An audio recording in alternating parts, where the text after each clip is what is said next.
All right, I'll do it. Straight through the back of the head, like you say. But if this is justice, then I'm a banana.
All right. Howdy. What is up? Goodness. Oh. How's everybody doing? It is a Saturday. And you guys can see it in my closet, which you don't need to see. Fuck that. Yeah. Today is the last day, ladies and germs. The last day that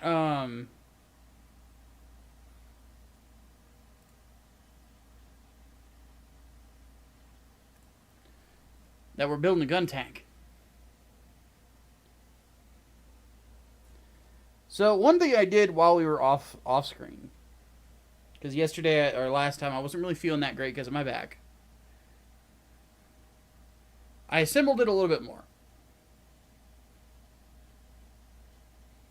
So now we've got the armoring on most of the lower A set there. It looks pretty good. Again, very retro looking. I mean, it is a mecha design from the 1970s. Bang. So, so yeah.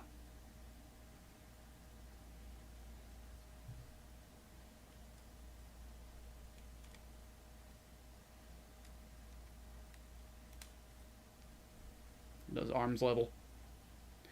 So what we're going to be working on, specifically, are the treads and the rest of the armor plating. We already painted that armor plating. There's not a whole lot left to do in that regard. But what we are going to do is we're going to... And I did this off camera. Because... And there's a reason for it.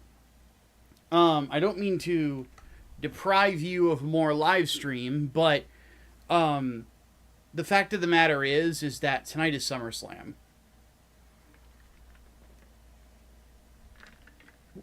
And for those who do not know, I am a professional wrestling fan. And I'm very curious about how tonight is going to go. It should be interesting, to say the least. But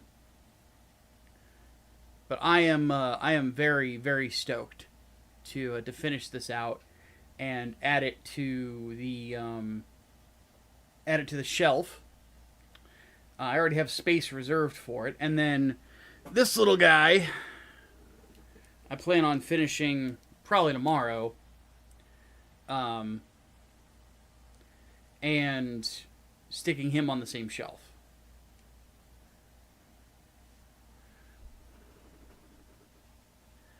But yeah, today is SummerSlam. I have anticipations of what I think is going to happen.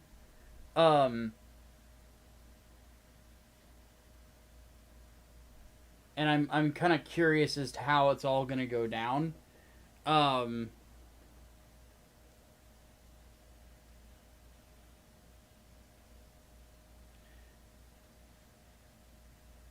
think that I think it's going to be interesting. I'll just put it that way. I think it's going to be interesting. I will say that the one thing that I expect to happen tonight is whoever wins the main event, they will be staring down Roman Reigns. He's gonna return at SummerSlam. I am 95% sure that's what's gonna happen. I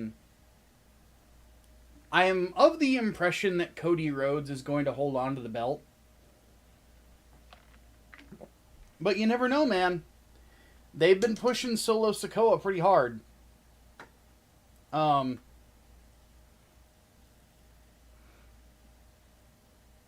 don't know whether or not they're going to have Cody lose and then chase again, or either way, I think Roman's coming back. That's the big thing. So, and that makes me excited because I want to see Bloodline versus Bloodline shit. I think that'll be fun. All right, so as you can see, I've got the treads rocking and rolling. These are already we painted these like a couple streams ago.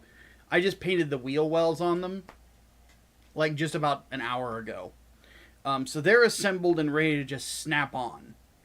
And then all we have to do is paint the treads and assemble the treads, and we're ready to go. Now the thing about the treads, well, I have to do decals on it, which I might do while I'm watching SummerSlam. But the treads are all these pieces right here, all those gray bits. Not that. That's the decals and stickers, which I'm not using stickers on this fucking thing. No. That's not happening. But,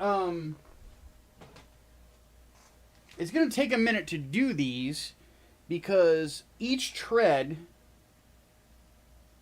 is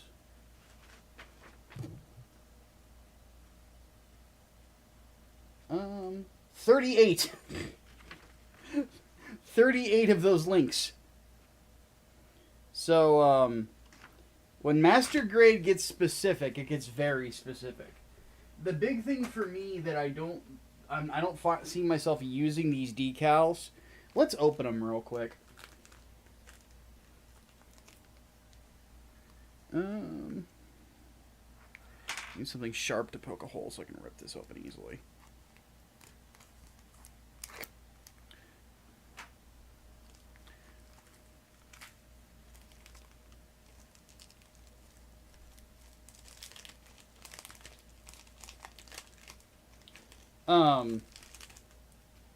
So these are stickers. I think I've talked about this before, but what is the one thing that you guys notice is wrong about this?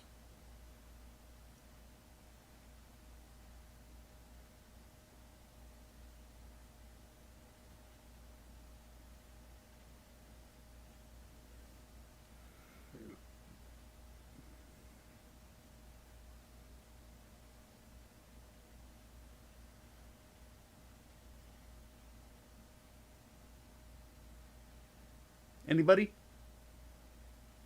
Okay, I'll just tell you. The EFSF. This was not an EFSF mobile suit. The EFSF didn't exist. It was the EFF and then the EFGF if you were specifically on the ground. You wouldn't put EFSF on a ground type weapon.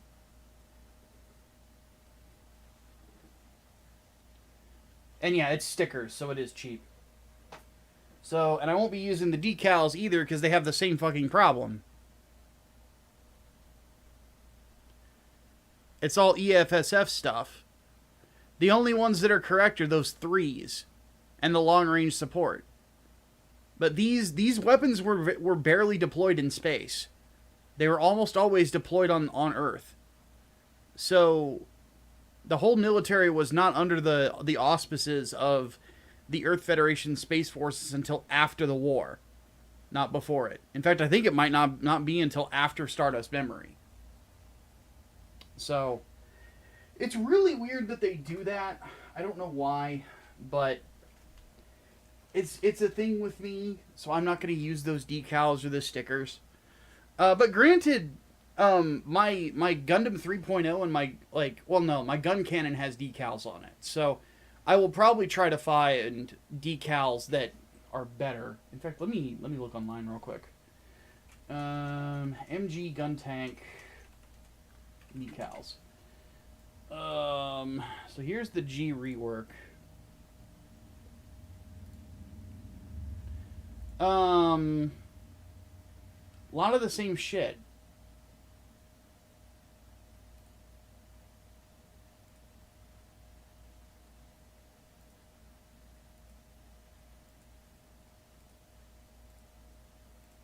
I mean, they're good-looking decals, don't get me wrong. It's just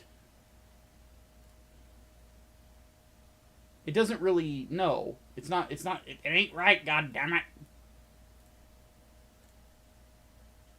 So that's G rework. What about Delpies? This is for the MG Guntank, right? Yeah.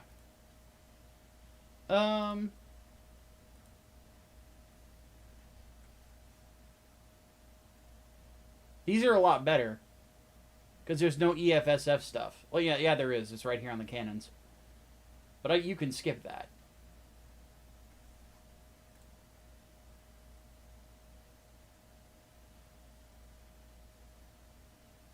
So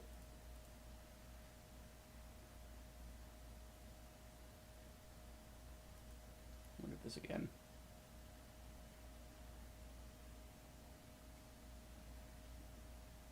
The only problem is that the Delphi ones don't seem to have the model number on it. So I guess if I do use any, it'll just be the model number ones. So, all right. I'm going to stop stalling. Let's go ahead and get to work. Ugh. Ugh. Ugh. Use the good leg, Micah. Ugh. Okay. By the way, I know Serena did, and a couple others did as well. Had said, Micah, you need to go to the doctor to get your back looked at. And just so you know, close my door. Just so you know, I will be doing exactly that. I have a doctor's appointment scheduled for the 14th, I think. Yeah, for the 14th. To get my back looked at.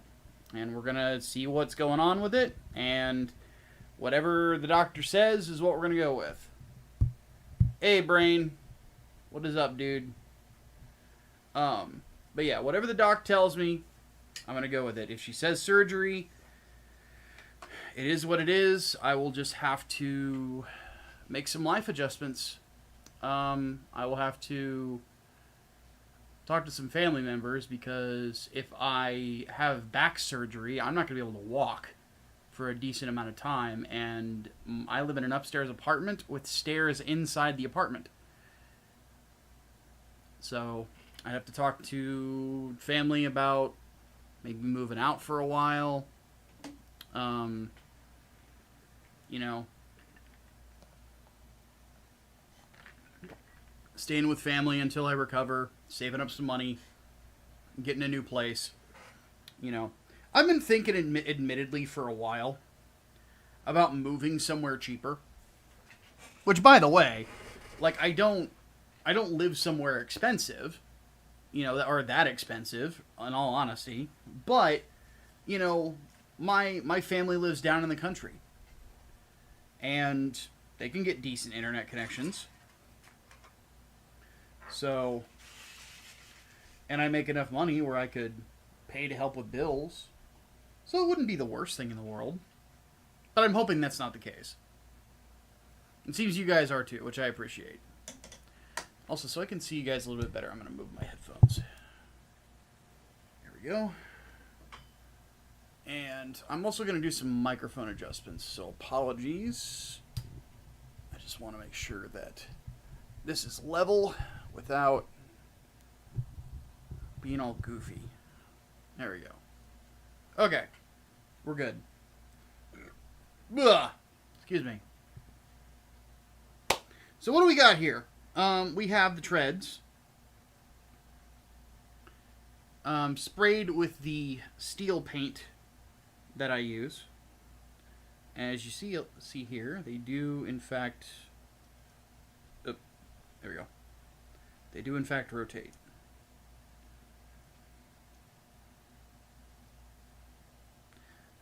So the treads, well, let's test it.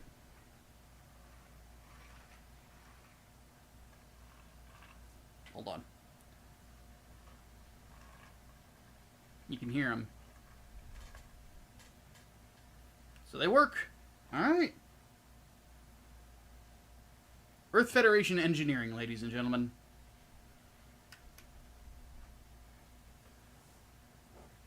Granted, it's just tank engineering, but whatever. Whatever. But I think that that's the way they're supposed to go. Yeah, it is. So...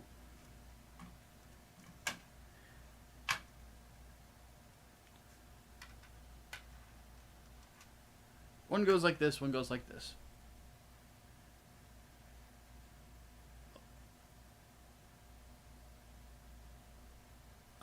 You see the posted notification of the Seed Freedom Review. We're ready for laugh. Oh yeah, it's a funny one. Like, generally speaking, I'm pretty much all business about my own work. But I watched that review and I was like, oh fuck, that's fucking hilarious. Like, this came out great. So, I'm very happy with it. One thing I'm going to have to remember today is to make sure to take a little bit more time to let these things dry, because it's very humid today here in Illinois. It's like 90 degrees out, which is not bad in the office today. It's always humid in here because, and a little warmer than the rest of the apartment because of the lights and other stuff. But,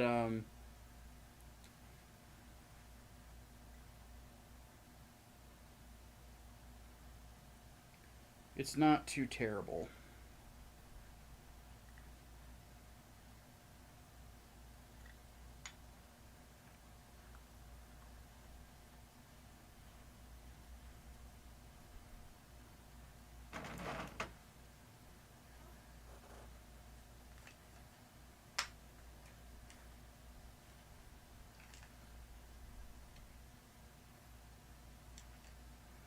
But yeah, hopefully it's not surgery. I've had surgery once before in my life, and it was a very miserable experience. And it was just dental surgery, right? It was when I got that put in, my denture. So I got a bunch of teeth ripped out.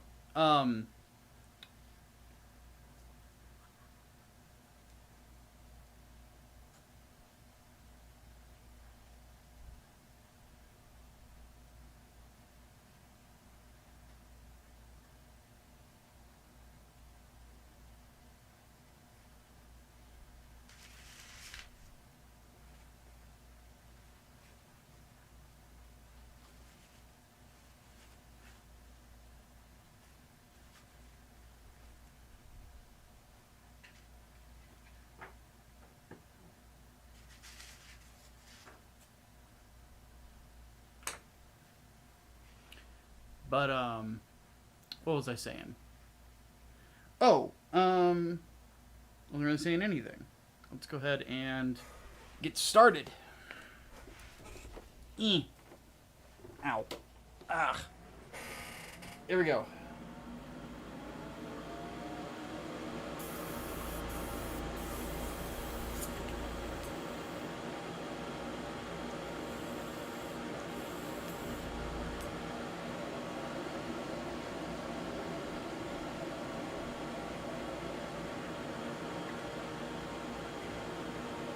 Alright, let's go ahead and get this going.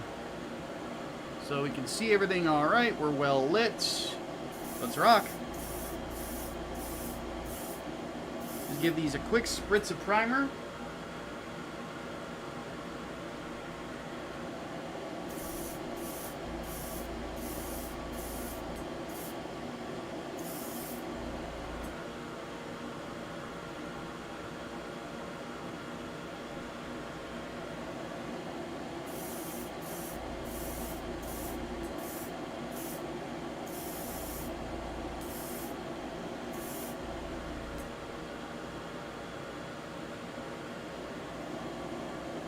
Got any base on the Verkasazabi? Got enough flash sale for $75. Dude, I'm jealous. I spent like $110 on mine. Granted, that was like after shipping. Advice on it? It is the most complicated build you will ever have. It is like doing a perfect grade at a 1/100 scale. It has a ton of smaller parts. It is one of the most complex mobile suits internally that I have ever seen. It is a great kit. It has the most incredibly detailed inner frame of any mobile suit that I have seen in the Master Grade line. And by the time you're done with it, you're gonna feel like you just beat a Dark Souls boss.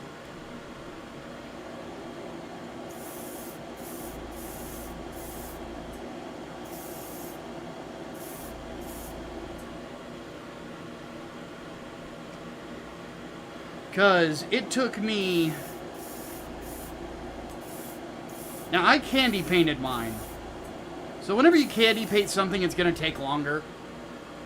It took me like 3 months to finish it. Not of like daily work, but like of like... You know, I spend a couple of days working on Gunpla, right? To kind of... This is my de-stress. And,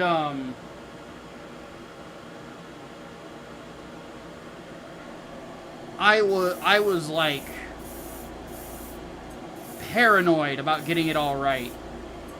I bought a ton of... I had to buy more paint for it because I didn't think I had enough. Like, it's monstrous. It is a huge suit. you don't really have an idea of how big these mobile suits are until you build the model kits.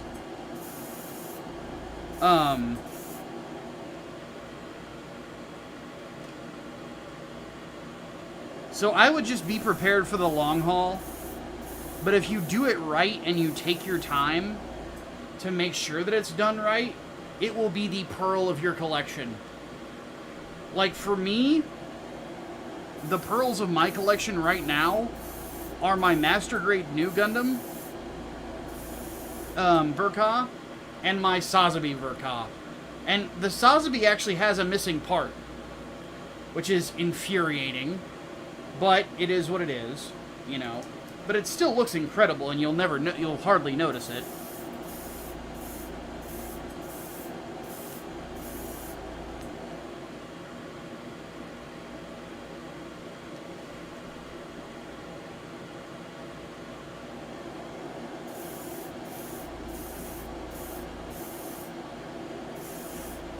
Overall, it's a great kit. Just be careful with it and build it as soon as you get it.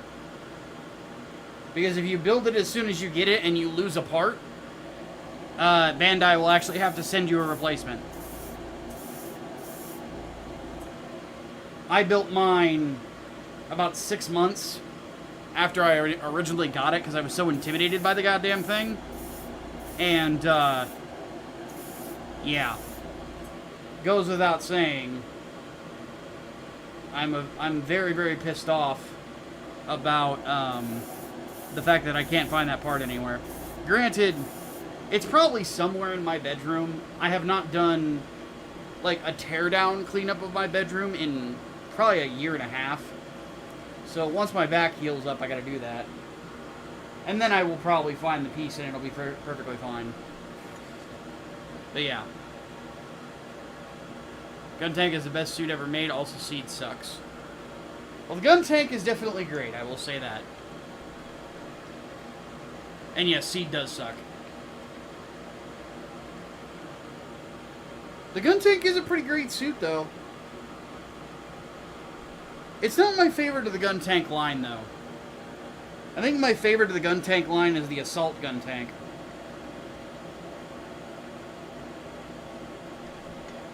No, I don't need that much.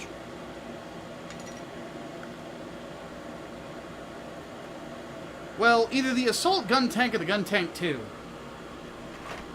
Because the Guntank 2, that thing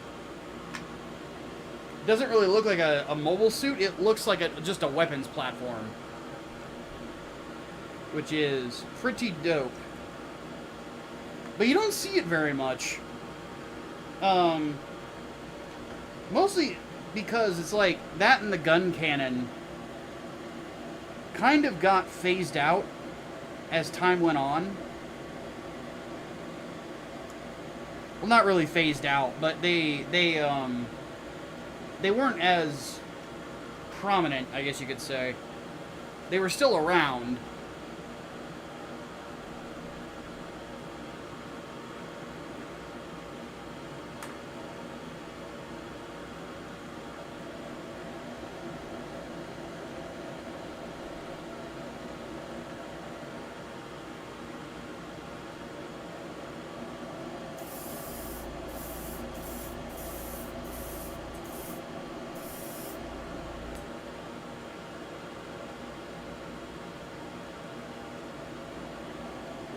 Because you had the gun cannon detector that was created during, I think it was the Grips War. And that was the last one that ever got made. But usually if they needed something like that, like long-range artillery support, they would just use a GM cannon instead. Because like the thing about the GM is that it's a mobile suit that you can customize. You can kind of put whatever you want on it. You just mix and match the fucking parts, you know? Like the GM 3, for example, or a Jagan. Like, the shit you can throw on those is nuts.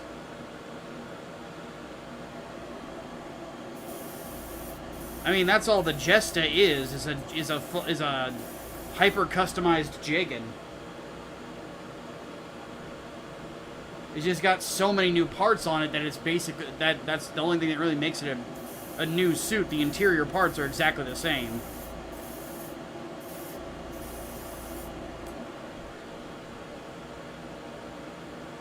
Okay, so those are all primed.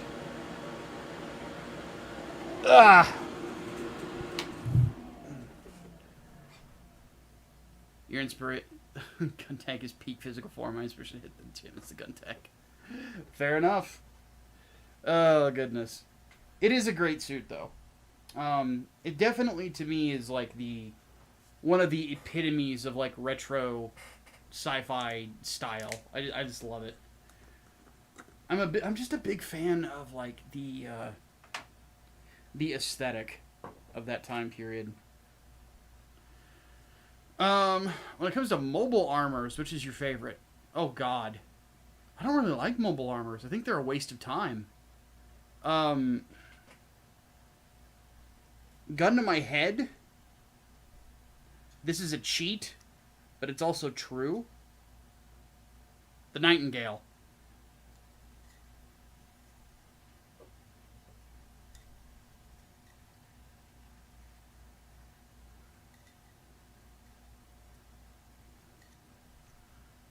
The Nightingale would have to be my favorite. Somebody's going to say, that's a mobile suit. Actually, it's not. It is classified as a mobile armor.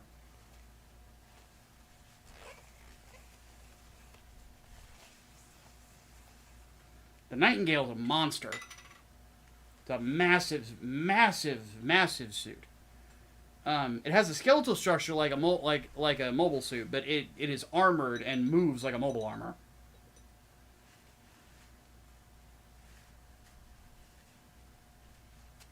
I think it's actually considered a hybrid weapons platform.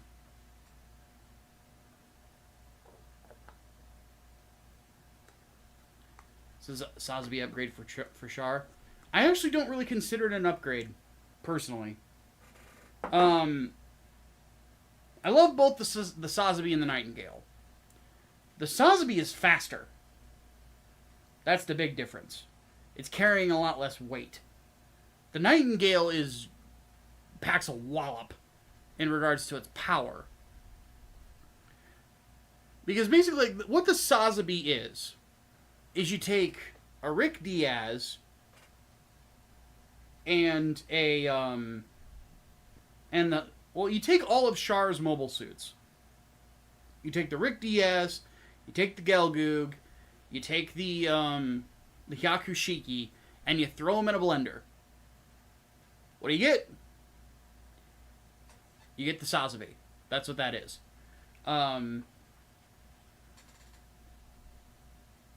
The gimmick with the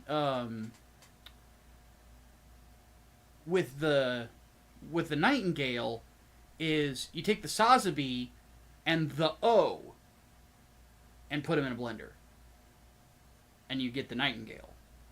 Because the Sazbi has a lot of, or not, the Nightingale has some functionality like the O, especially the hidden beam sabers.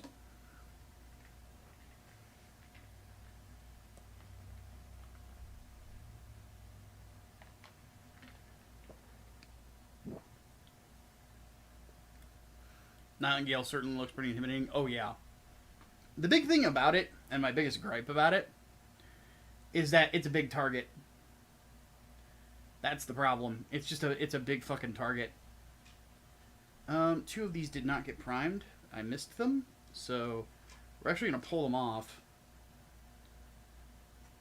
and throw them in the box.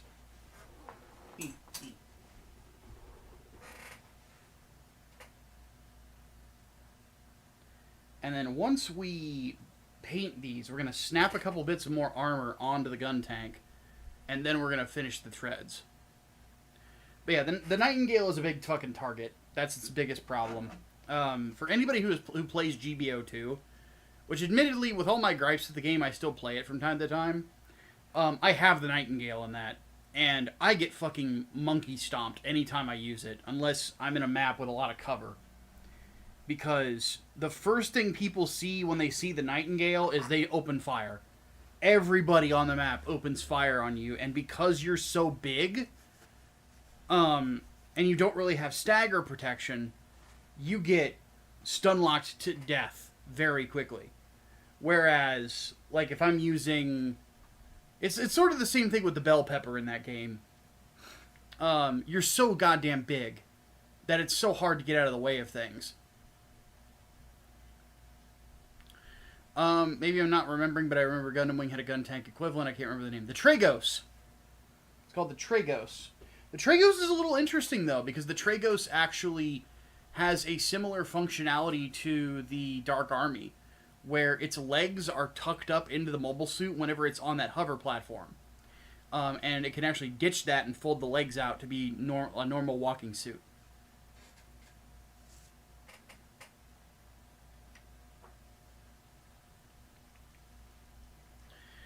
If G Gundam gets a sequel, what do you want to see in it? Well, G Gundam is getting a sequel. Or it's getting another anime, but I don't know what's going on in it.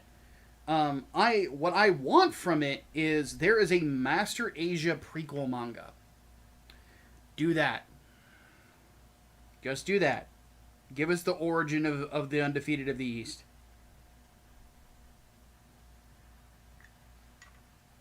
And bring back Dave Petit to voice him.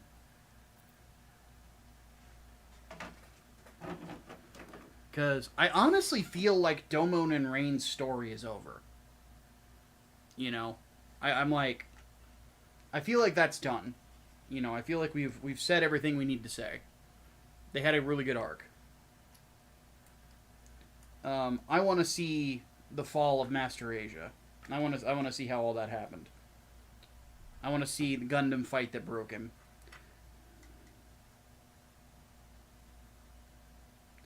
And I know it's going to be a bummer to some people, because they're like, whoa, I don't get to see Domon again. I don't get to see Rain again. You would probably get to see Domon as a kid. And Rain as a kid.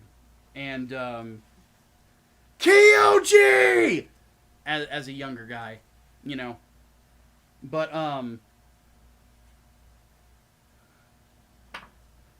But yeah, I'm more interested in that story because of, because the Master Asia is such an interesting character, but we don't get as much development on him as I would like. So most Wing stuff doesn't have a kit. That is true, and that's largely because in Japan it's not that popular. This is the one thing that is the unfortunate part of being a Gundam fan, is that if it's popular in Japan, you're going to see a lot of it. If it's not popular in Japan, you're not. So that's why there's not, like, a ton of Master Grades for the Victory series. There's Verkaz of them, but that's because, you know, Kotoki actually worked on Victory. So there's Master Grades of all of the Victory, the V2, of the Victory Hexa, and the V2, right? Which the thing with the Victory and the V Hexa is that they're actually the same kit, and the parts for it come in the same thing.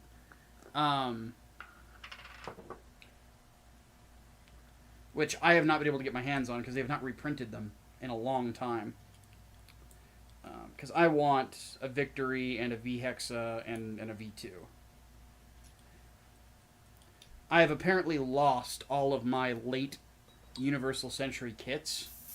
I have not been able to find them. I don't remember where I put them. They might have accidentally gotten thrown out.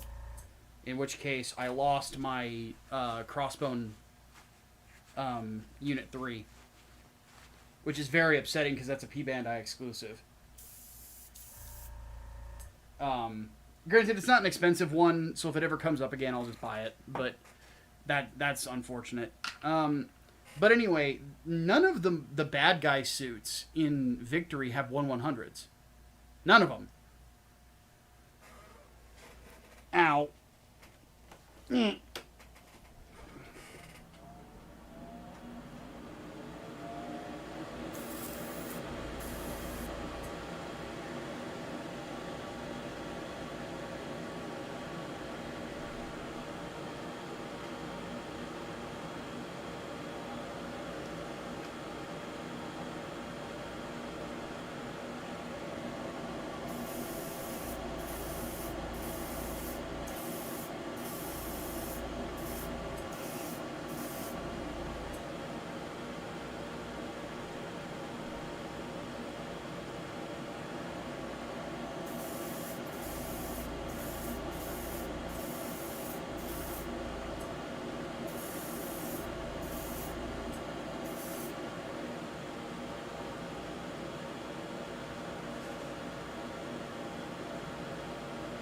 Alright.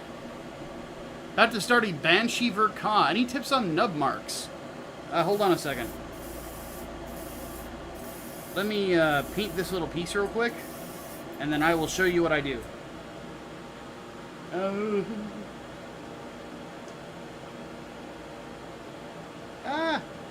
There we go. Hup. Turn my fan off so it's easier to hear. Okay, so for nub marks, let me grab my Gunpla toolbox. I'm gonna set my water down here. So for nub marks, there's a couple things that I use to minimize them. First, I don't know where I set it. A couple of things that aren't in the box. Hold on a sec. Where did I put them? Are they under this plate? Yes, they are. I was eating lunch in here earlier. I forgot to take my plate back to the kitchen. Excuse me. Okay. A couple things that I use whenever, or 3 things that I use when it comes to nub marks. First, my closest friend, the God Hand Nippers. These will minimize them significantly because they are very sharp and they are very well angled. Second thing I would recommend is getting your hands on these.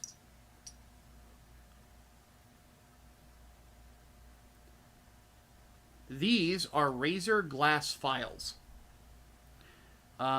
This one is about $30. This one on the right hand side is about $15.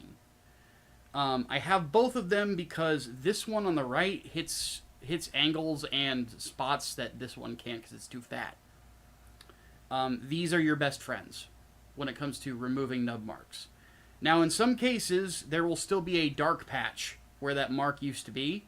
Don't keep filing it. It's just how plastic works. Your best friend after that is painting. Now, if you don't want to paint, then the only other thing that I can, well, you're just going to have to deal with it. You can use a Gundam marker, maybe, but I wouldn't really recommend that because that basically is painting.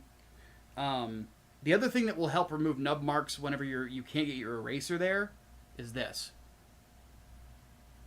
Your hobby knife. This, all you have to do is just run it along like this, where the mark is, very softly, until it's nice and smooth. Basically shaving my finger here. And the technique, this thing is very sharp. This is like razor sharp. You'll notice how I didn't cut myself. It's because this is just what the technique is. You're just skating along the edge, keeping it smooth. That's it. So, those are your friends whenever it comes to nub marks. One thing I will mention, because you said gold parts in the Banshee Verka, there aren't any.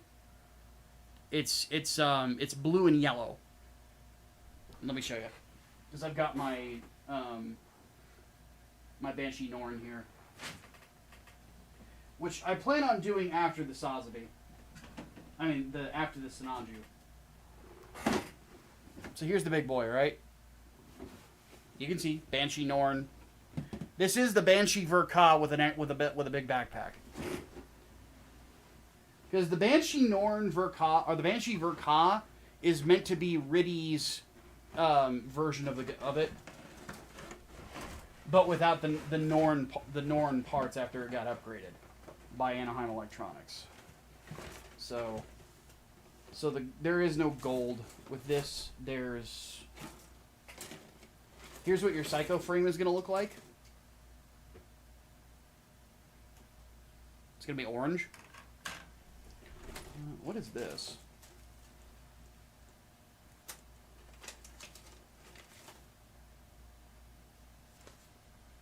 Oh, this needs to be in the trash. I stuck my mail in here one time, apparently. It was a loan offer. No, do not need that in my life. There's no golden parts to it. It's just it's a type of yellow. It's not like the Hyakushiki, or anything like that, or the Akatsuki. Here's the gold, quote unquote. You'll notice it's not gold leaf, it's just a type of yellow. So you can, this type of plastic, you're not gonna have to worry about nub marks as much. If you file it, it will file down properly. So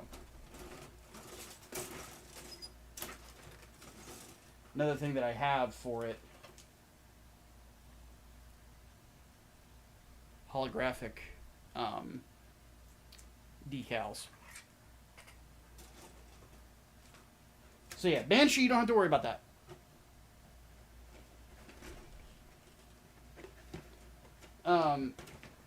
What I plan on doing with this, because the Banshee is supposed to be like a black and navy blue, right?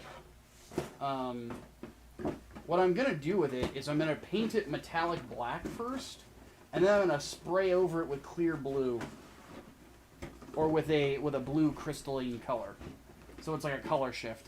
It's going to look dope. That plus the LEDs I'm going to put it, fuck. It's going to be godlike, dudes.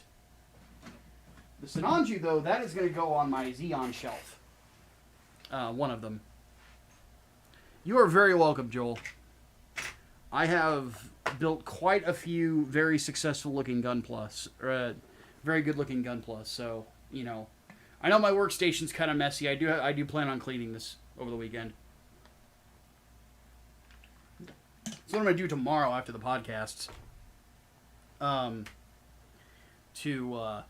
You know, get it looking nice. I've got some rubbing alcohol that I'm just going to use on all this to clean it out, switch out the filter. Get it looking real good. I figure, like, my back is healed enough that I can do a few things. I can squat down. I can't bend over, but I can squat down. I can get on my knees if I need to, like, get under a table and stuff like that. I just cannot walk properly. Well, thank you, Joel. I appreciate that, buddy. In fact, I wonder which one I'm most proud of. You know what? We're getting off topic. But fuck it. Fuck it. Just fucking fuck it. Ugh. I think my most recent one that I'm really proud of is my Barbie. Sitting down. Okay. This bad boy.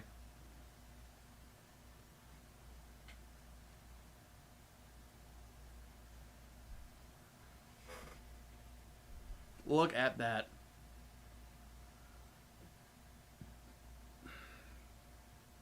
Pretty, right? What's really cool about it, notice how the colors changed when the light hit it? Turned off? Turned on. The yellow turns gold. This is what similar stuff that I plan on doing with the Banshee.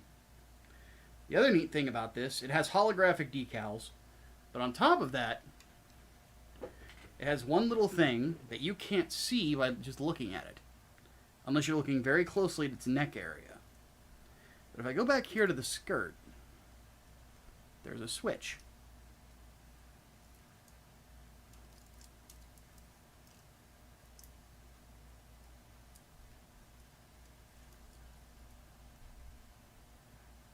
The eyes light up.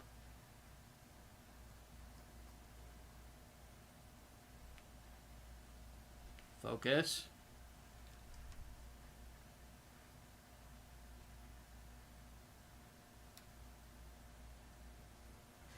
Look at that. Pretty sexy, right? Now you might be asking, Micah, why didn't you do that with the shoulders? Because the shoulders do not light up in the anime.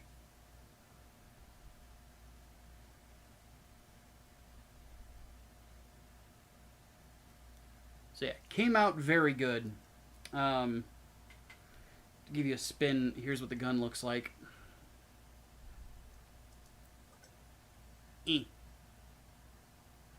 Metallic paints. And then the mace I'm very proud of. This is not admittedly how it looks like in the anime. I tested something here. I used, this is a candy painting method. I candy painted the darker parts of the steel that aren't sharp, and then painted the sharp stuff in a stainless steel paint, and I did the same thing with the sword.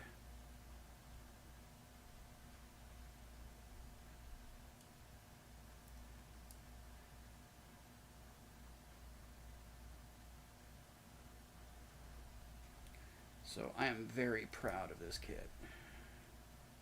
Turn that off.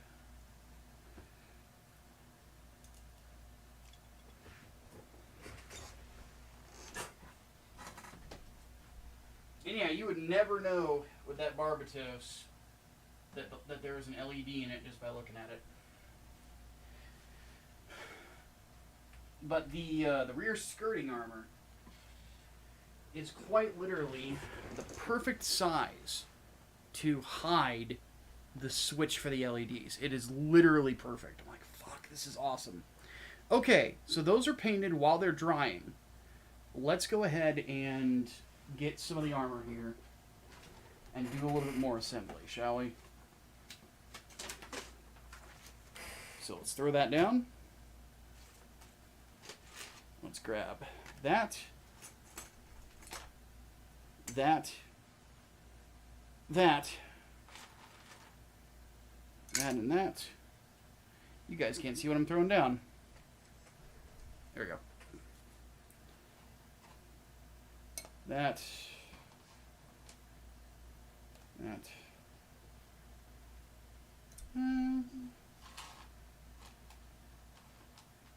That and that. Okay. So there's all those.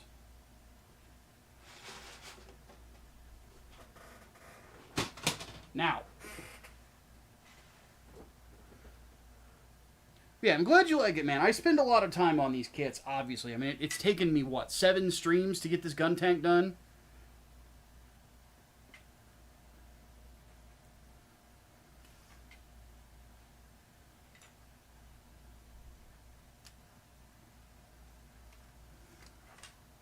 So it's like 14 hours of work.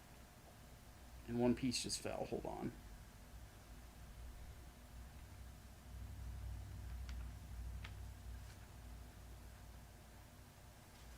Okay. So there we go. Give me a second to pick this up. Let me grab my back scratcher to use it as my old man grabber. Which, man, I'm really hoping... Oh, motherfucker, really?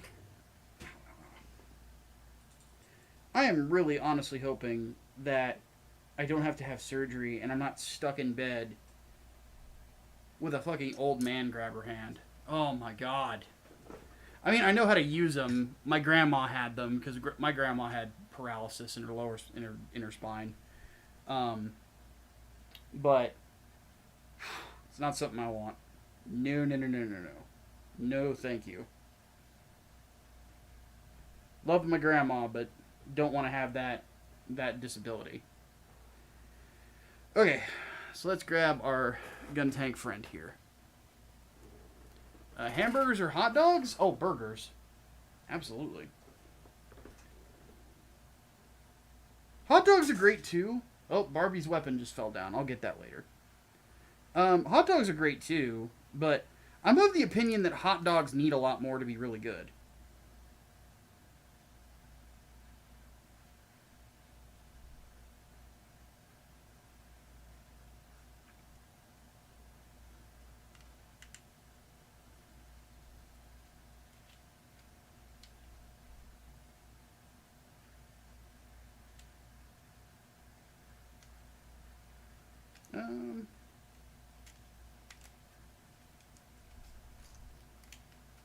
So that slides on like that.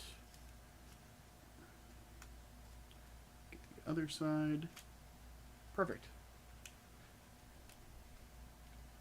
So that's good. Now,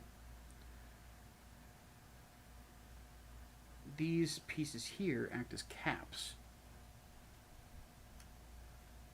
Like that.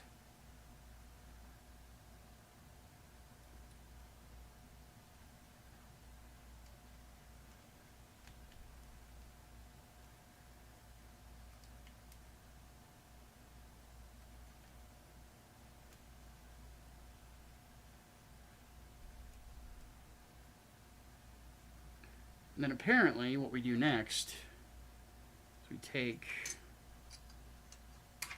these bits here.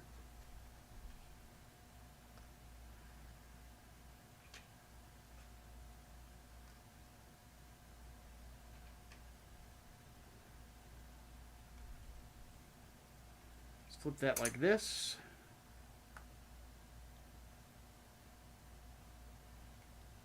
That snaps like that.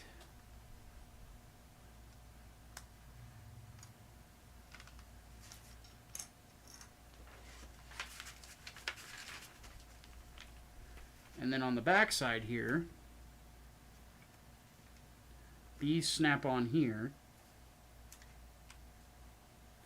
Oh, I kind of missed the spot on that one. Like that, like that. Flips over like that.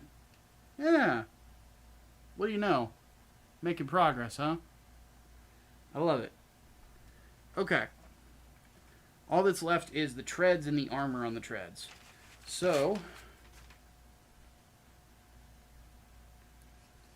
let's go ahead and bring over these mechanic parts, because we've already got the wheels on them.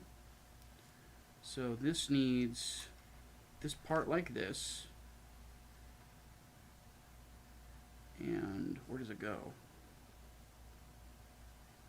Actually, let's grab this part.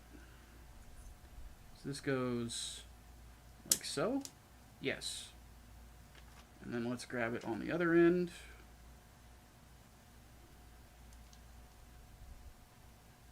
Like so. Then this apparently goes underneath it.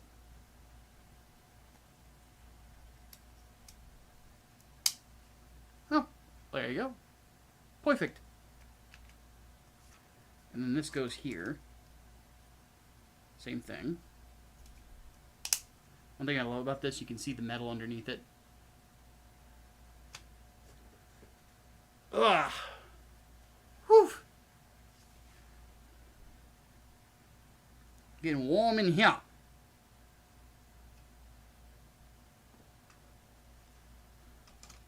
Now, before we go any further, there's a piece missing.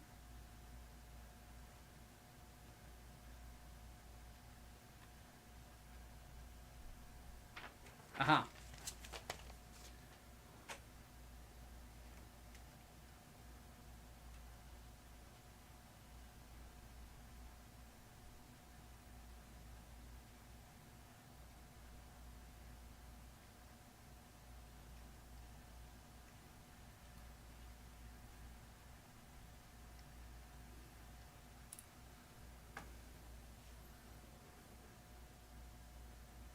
Okay, so it's thin side up.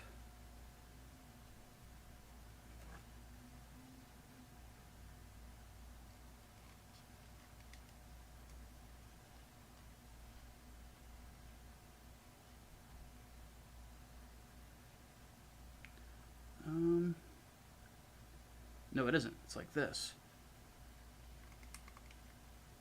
There we go.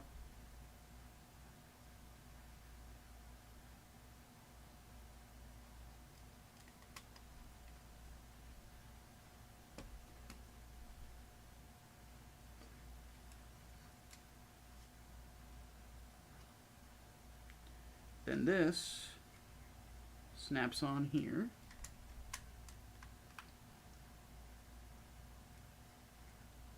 And this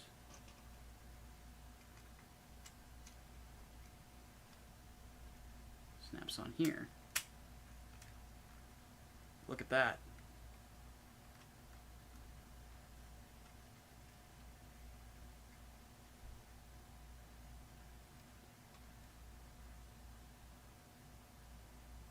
That is looking really good. Alright, Joel, thanks for stopping in, dude. Have a good one. Wow. The treads are going to add a lot to this. I can tell. Alright. So, Guntank almost completely done. I'm going to set him over there.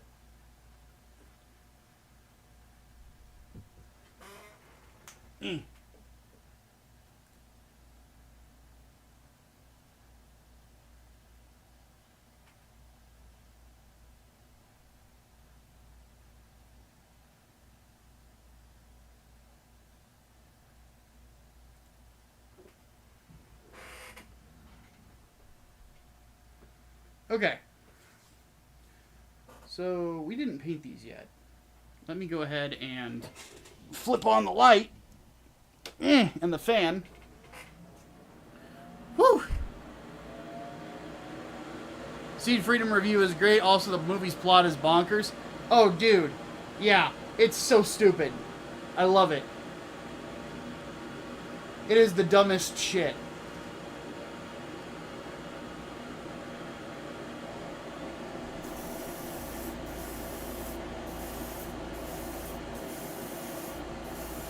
I'm not going to spoil to people what's in the review, but it is...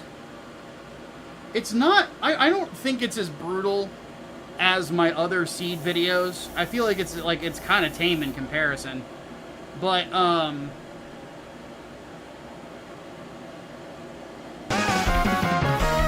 it's got some moments that,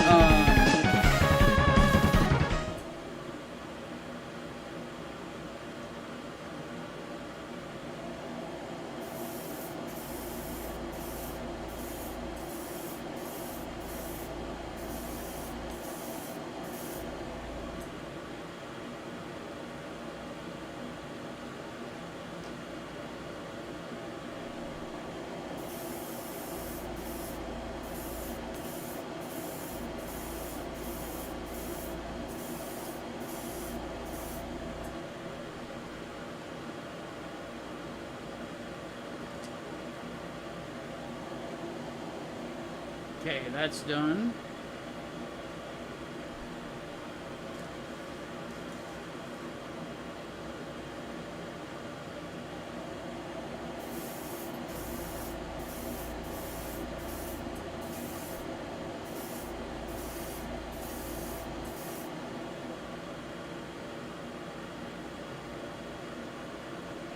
Hey, Ginger, thank you for the $5. He says, I feel like I'd be very tempted to build and dirty up all my potential gunpowder with stripling and weathering for that gritty look. That is something I want to do at some point.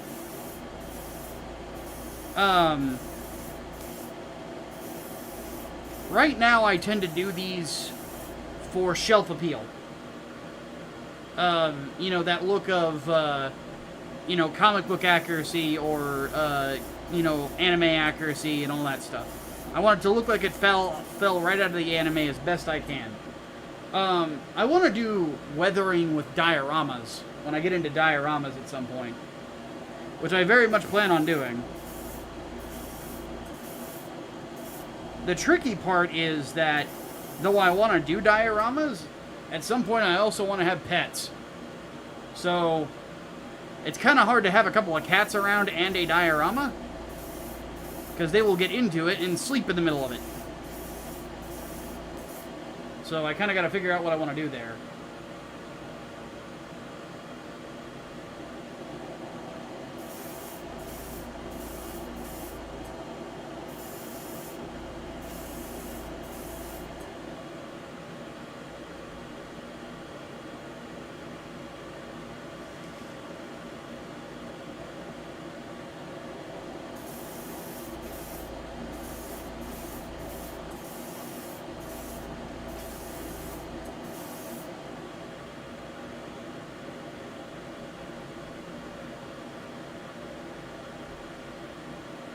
Keep all your minis in display curio cabinets.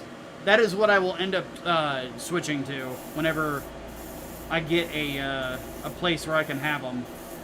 I have bookshelves right now for all my kits. I'm going to be putting them in display cases. Which is going to be pricey because those cases are like $150 each. But it'll be worth it. Though, granted, if I keep them all the stuff in a workroom, I won't, that room will never have pets in it. They will never be allowed to go in there. Which, the unfortunate thing about that is, especially if you have cats, they're gonna want attention at some point, right? They're gonna start batting their paws under the fucking door and stuff like that. Let me in! I haven't been paid attention to for 10 minutes. Let me in!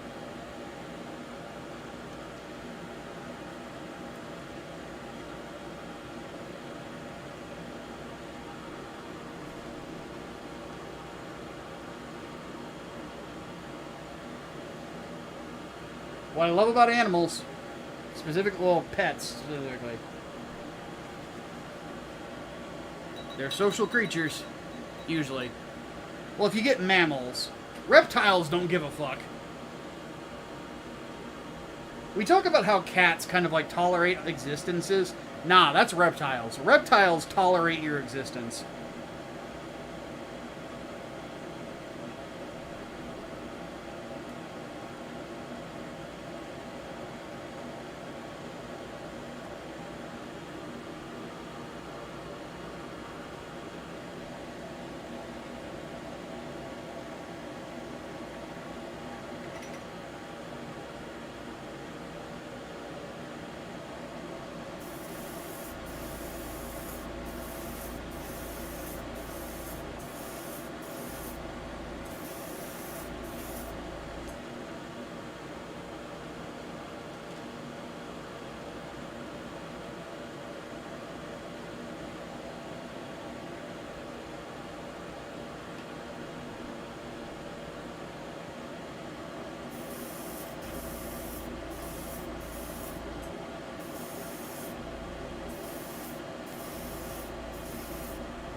Funny thing is, I kind of a little jealous of my dad. My dad has 2 dogs. He has a little miniature fucking little rat thing. Which I don't remember the name of that dog. But it never interacts with me. I don't really interact with it, so whatever. It's a small dog, so it's intimidated by everything large, and I'm very large, so it is what it is. He has that dog, and then he has a golden retriever named Rambo. I love that dog. He's a good boy.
Yeah. Matt, I'm completely with you, buddy. I miss my old cats too. I miss them a lot. I had one cat specifically that I miss more than the others, named Dez. I named him after Dez Fafara of Devil Driver and Cold Chamber. Dez sadly died of liver failure. But he was my boy. He followed me everywhere. Like, literally, everywhere I went, Dez was not far behind. If I was on the computer, he was on my lap or on my shoulder. If I was watching TV, he was on my lap or on my shoulder. If I was cooking food, he was not on my lap or my shoulder because I was standing up, but he was usually at my feet begging for some. And then whenever I fell asleep, whenever I woke up, he would usually be on my leg. You know, he was my boy. And I miss that cat a lot. He was awesome.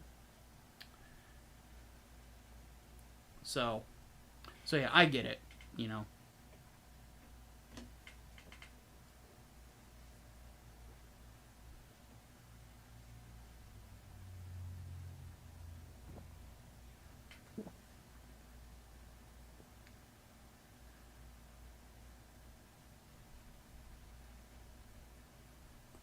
Ugh. Oh, man. Look at neck pop. Whew. Getting warm in here. Okay. So we've got a good chunk of these. Now, how much was it per tread? It's quite a few. It was 38. How many do we have here? 1, 2, 3, 4, 5, 6, 7, 8, 9, 10, 11, 12, 13, 14, 15, 16, 19, 20, 21, 22, 23. So we have 23 of them here. We'll give that a couple more minutes to dry.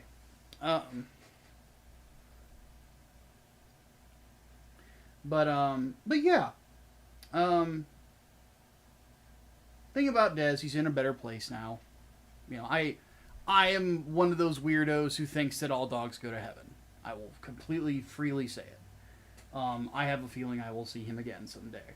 You know, along with all my other pets. Which, now, since I'm in my late 30s, you know, all of the pets I've had in my life have likely passed away. So, I actually got really bummed out not too long ago because I found out that my old dog Samson had died recently. Samson was a great pup. He was a chocolate lab, and probably the most playful dog I ever had. I only had him for a year though, and then we gave him to my aunt because my mom didn't want a dog around because she's allergic.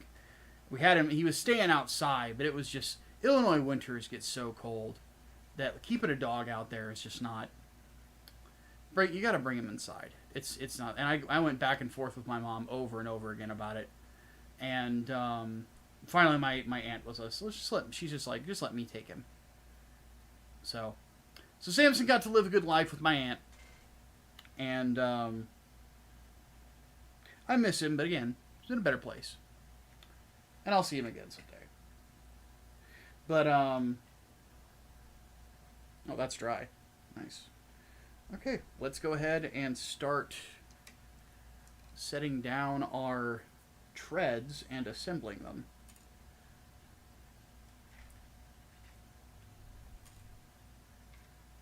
I have to say, they look pretty good.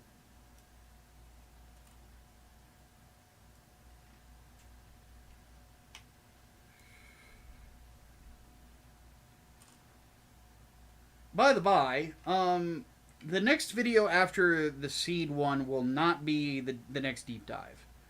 I have not sat down to work on it yet. I've been very busy with other stuff. But that is something I plan on working on. The next one after this, I'm hoping is going to be me and Lolly are doing a video together. We've talked about it. I just talked about it with him last night. I don't know if he's going to put together his script next or not. I will follow up with him on Tuesday. Because I know he's also got his own schedule and I've got mine. So that is going to be a fun video, though, for to say the least. It is the video is basically who is worse, Griffith or Zeon.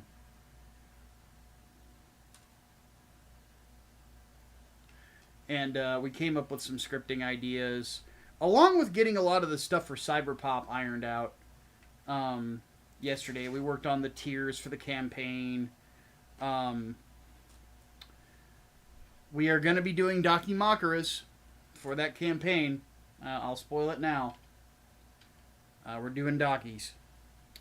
People wanted it. People want to pay money for it. Who am I to say no?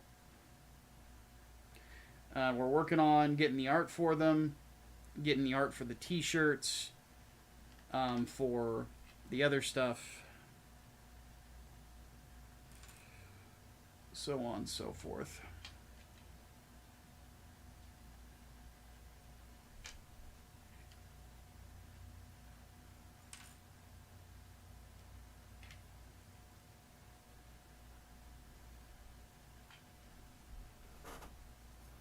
Alright, let's see about getting these put together.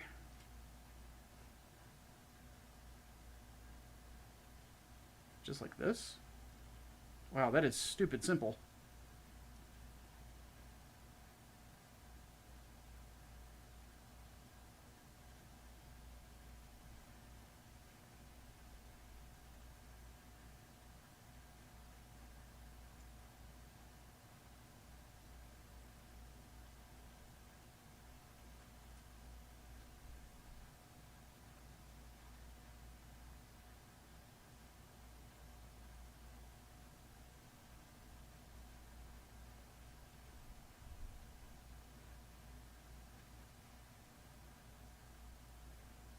Yeah, it's just like that.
This is shockingly easy to put together.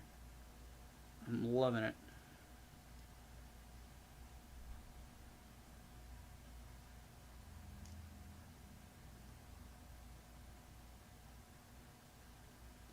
Oh wow, I can see why people don't like these treads though. They do come apart pretty easily. So what we're going to do, we're going to do these in groupings of like 5. Well, actually, wait, hold on. Let's see here. How many of is it supposed to be of these? 38? What is 38 divided by 4?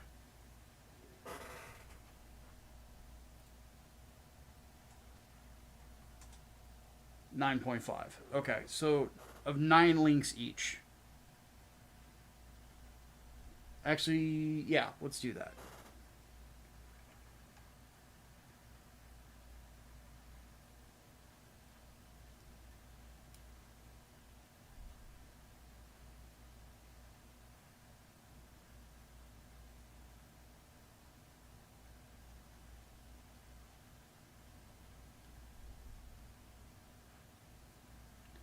Two, 3, 4, 5, 6.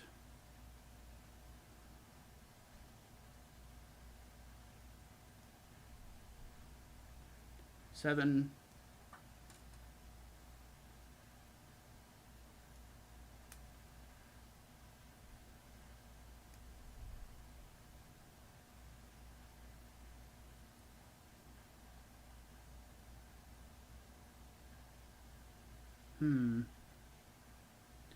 'm actually kind of fearing putting more links together like that as of right now, so we're going to leave that like that. We'll go with just 7 for now. You have to say Griffith. The only one who might be more evil than him is Dio, Brando, Frieza, and the Major. Okay, interesting. You guys say that. Wait till the video comes out. You're going to kind of be surprised by the numbers.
Five, 6. Let's put one more on this.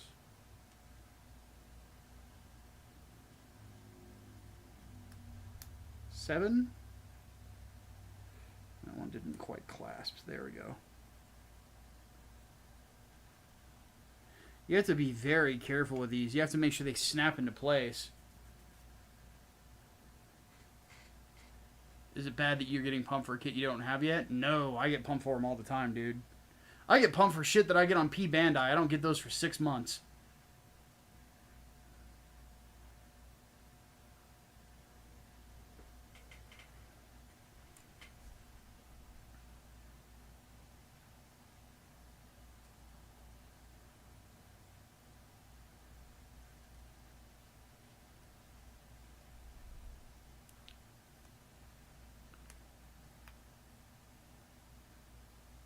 What fictional character do you believe is the closest to Lucifer on Earth? I'm gonna be honest. I think that the interesting thing about Lucifer is that people have no fucking clue what his actual character is.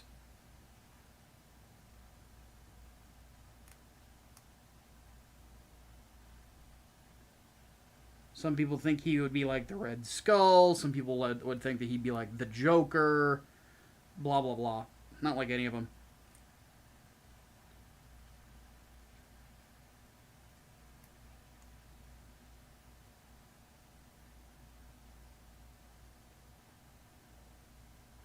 That's one reason why I'm really excited that we're at or almost at that point where my comic book universe gets to start rolling again. Because one of the primary antagonists of the entire universe is Satan. And I portray him in a way that is very theologically accurate. We'll put it that way. Alright, let's do our count again. 1, 2, 3. So this is 7. This one is 1, 2, 3, 4, 5, 6, 7, 8. It's 15. And this was 7 as well, right? 1, 2, 3, 4. No, wait. 2, 3, 4, 5, 6, 7, 8. 1, 2, 3, 4, 5, 6, 7, 8. 1, 2, 3, 4, 5, 6, 7. 16. That's 25, right? Yeah. So it's 25. So I need 13 more for this one tread.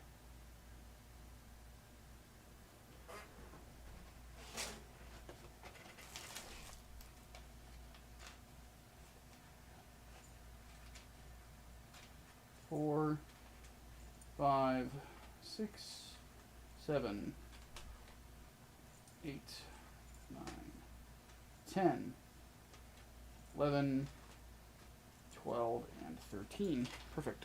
Set those there. Go and get them up on sticks. Have a good one, Leo. I am noticing some inconsistent paints on these. How are they on this? On the tread side, yeah, another coat would probably be a good idea. So, before we assemble the full tread, we will give these another coat as they are now, to kind of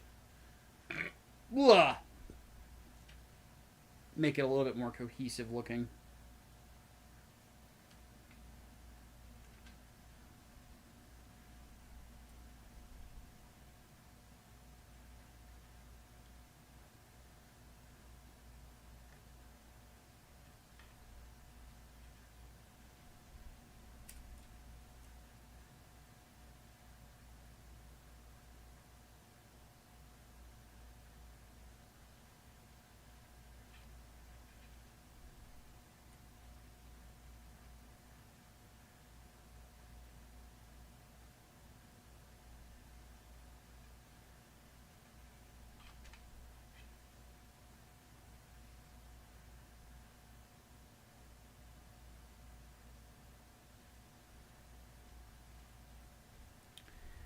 Oh, man. I cannot wait for the next stuff that I get to do, though. Because the big thing for me, like with Inglewood's fulfillment, getting that out of the way means more Inglewood, obviously.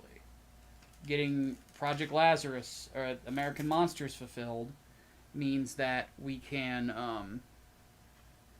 uh-oh. Ow! Fuck, that hurt. Ugh.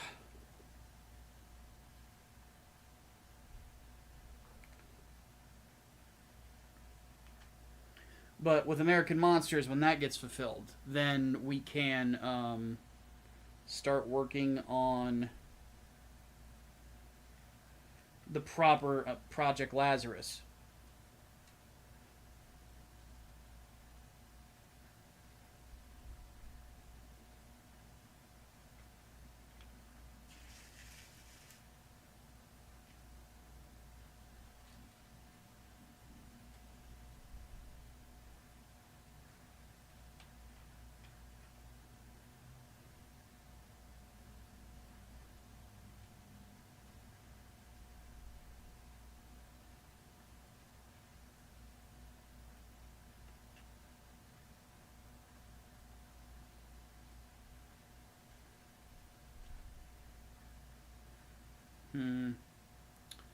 I wonder.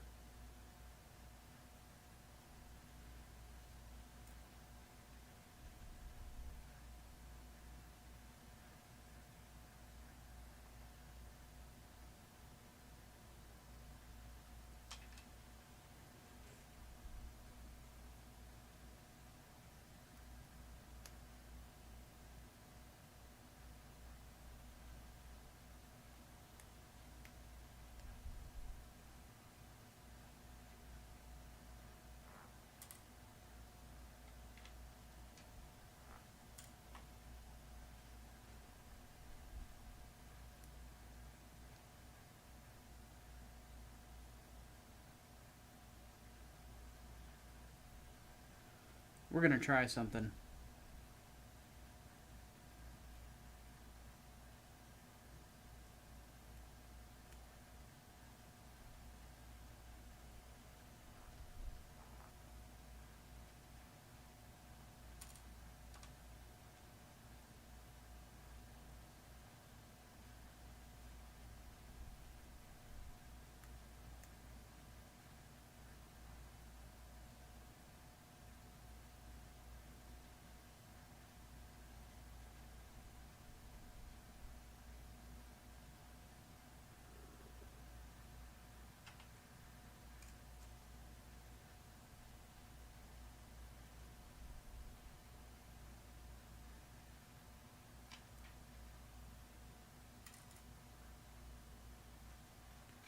We're going to try painting these as the full tread,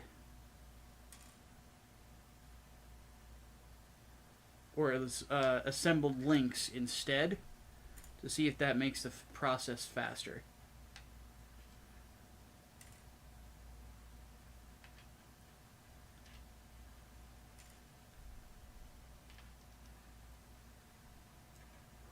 Because I've only got about a half hour to go.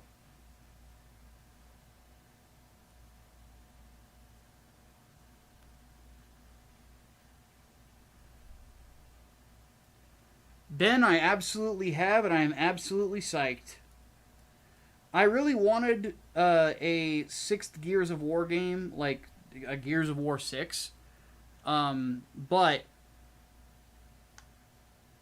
I am excited to see what they do with E-Day.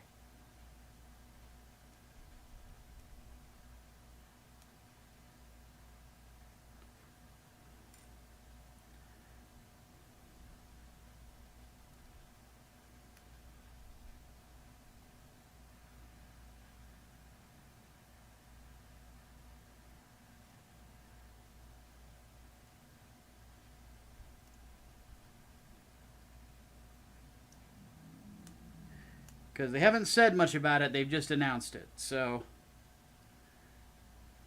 But, as you know, I'm a big Gears of War fan, and I am very stoked to see what...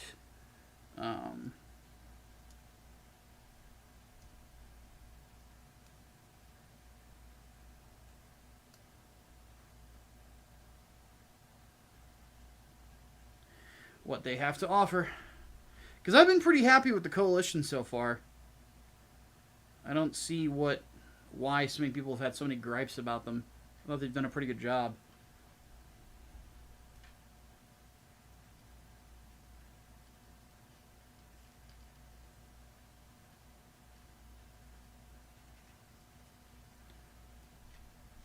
Granted, there's a lot of people on the internet that have PhDs in revisionist history, so they just kind of treat their opinion as fact and go with it. I say that with no sense of irony, I promise.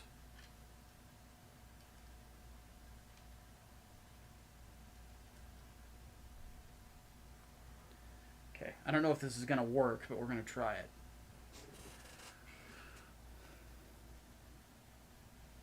Same issues you have with the later Halo games? Really? See, I really liked 4 and 5. I liked the idea of having... Oh, there's still some gray paint in here. Let me do a thing real quick.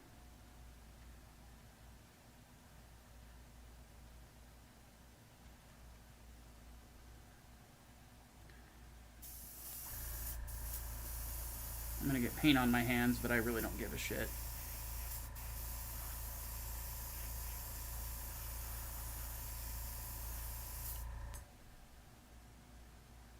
It all comes off in the wash.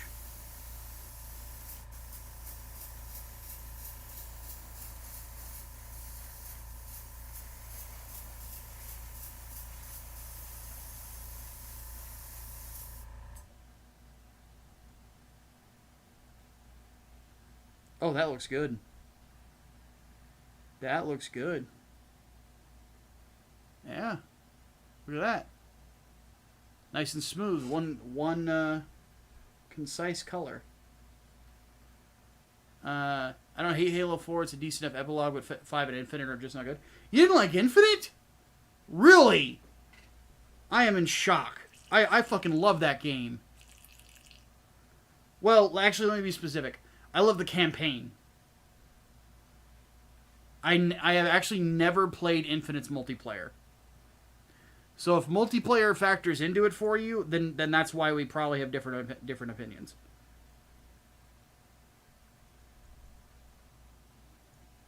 But I absolutely adore Halo Infinite's campaign. It's my favorite campaign since the original.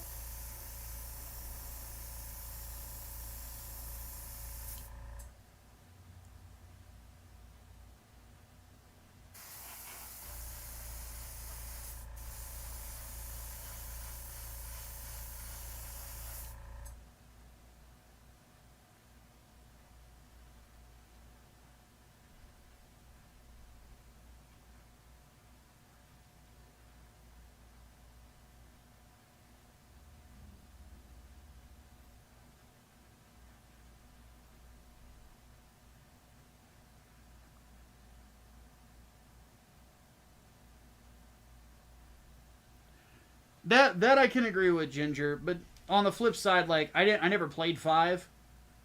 So I have no like attachment to it. That one has not been painted yet. That one has not been painted yet. That's right, because those are setting that way. Okay.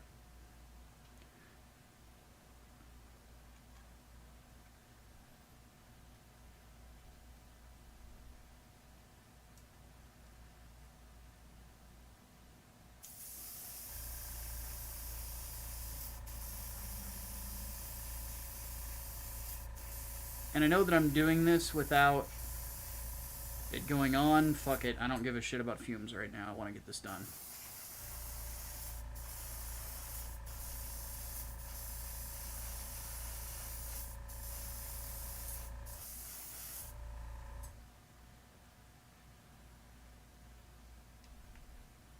Not exactly the healthiest approach, but fuck it.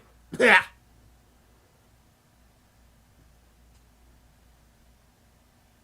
Hell, is your favorite campaign in multiplayer? Well, that's fair. The big thing that, you actually brought up, like, my biggest complaint with Halo in general, though. Way too reliant on additional media.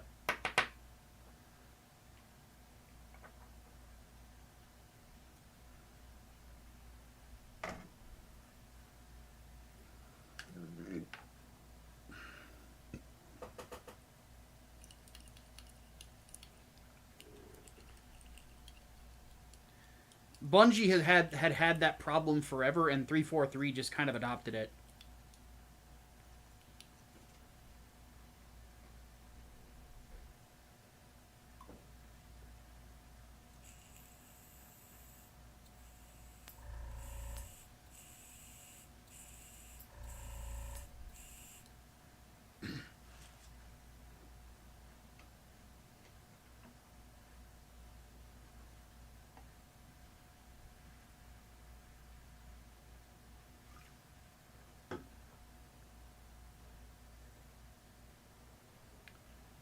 Micah passing out dead in 3, 4, 5, 4, 3, 2. Nah, I'm good.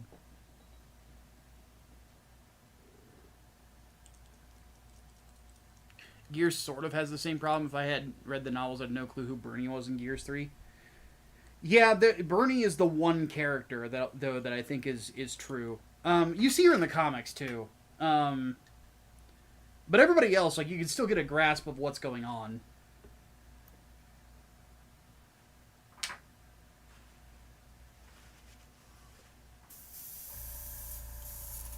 And being somebody who I had only read the comics, I didn't read the novels, I was perfectly fine with Gears 3's story. You know, I just basically got the impression that after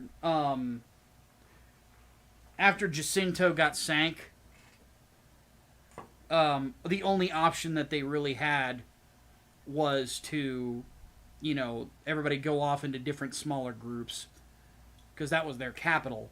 Like, what the fuck else are you gonna do, right? Oh no! There's another tread here. Fuck. I'll have to link it with one of the others real quick.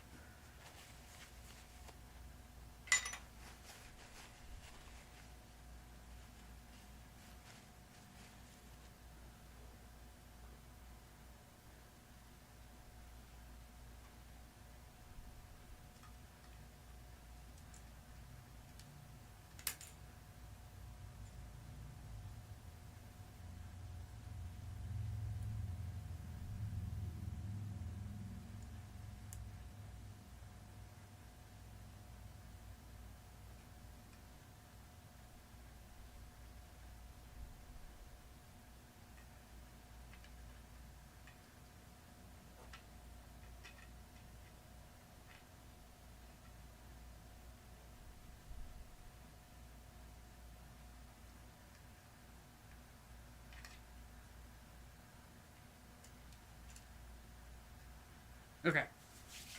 Now, primer. But yeah, Gears normally, though, you can at least, like, get a grasp of the idea of what's going on. You know? You know, one thing that I said that I thought was really interesting, Yahtzee Croshaw made this point years ago that I thought was pretty good, is, like, sometimes the best way to have a character that is just going to be, like, in it for a little bit is make them so that they can be described in a single sentence if you don't plan on doing a whole lot with them. Like Ice-T's character in Gears 5.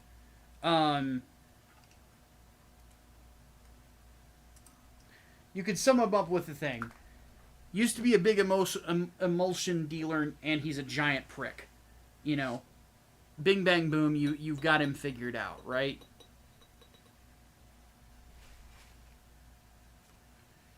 If you keep it simple, you can still have, like, the supplementary shit to explain things if you have to, right? But if you don't have to, you know, like, you want to make it so that your game... I know some people shit on the concept of accessibility, but accessibility does matter.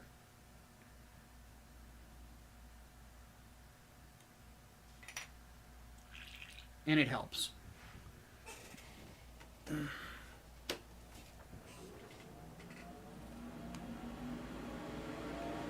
Blah. Yeah. I know I make a funny noise every time I burp, but it's because it's a funny taste.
Okay.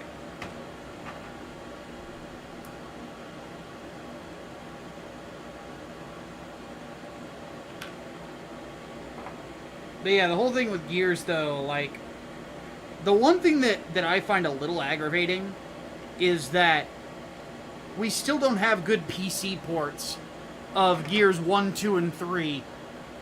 You know, there's been a long-ass rumor about there being a Marcus Phoenix collection, like the Master Chief collection for Halo.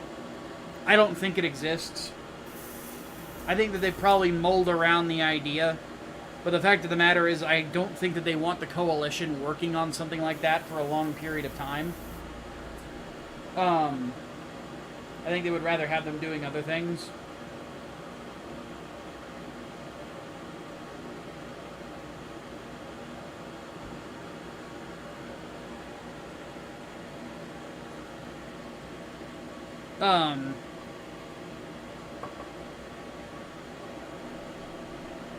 I also think for Gears of War 5, like, they probably want that to be sort of like the possibility of that being the send-off of the franchise.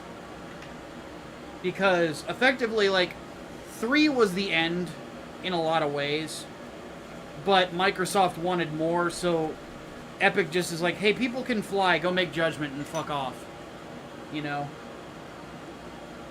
And then they did that, and then, you know, it kind of destroyed People Can Fly Studios. Because folks didn't like Judgment, for very good reason. I only played a little bit of it and didn't like it.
Okay, airbrush is nice and clean. I had noticed that the paint was looking very inconsistent, so... yeah. Goodness.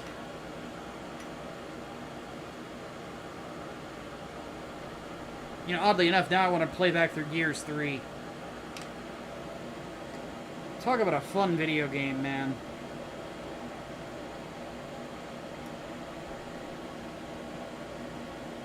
I know a lot of people like Gears of War 2 for whatever reason. I thought 3 was the best one.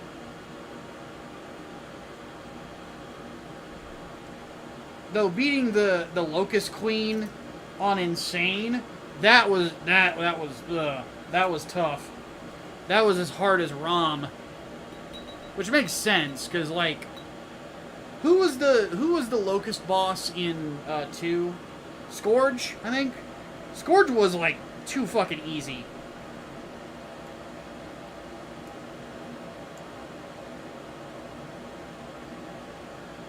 They talk all this shit about him. He makes Rom look like a goddamn pushover. He dies falling off a fucking boat or something, like a fucking monster. Like, god damn it. Like, this dude sucked. Cool design and all, but man, he was not what they were making him up to be.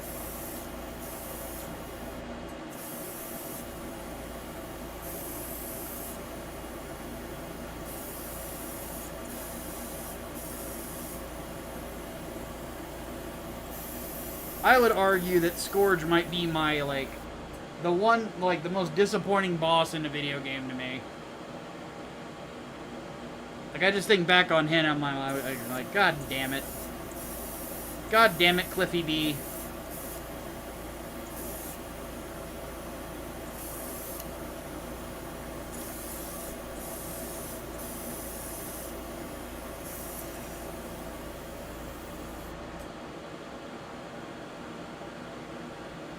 Though, granted, I think it's largely the problem is that, like, just the boss fight was just not very good. Like,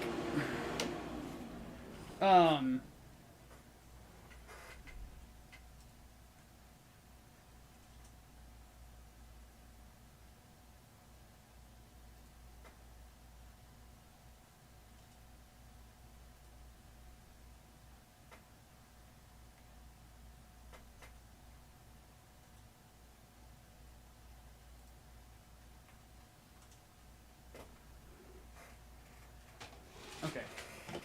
While we wait for those to dry, let's go ahead and grab the rest of these.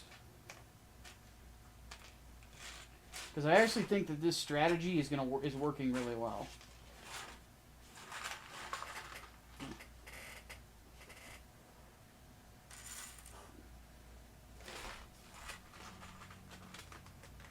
Two is your favorite because the over the top set pieces. Fair enough. It definitely has those.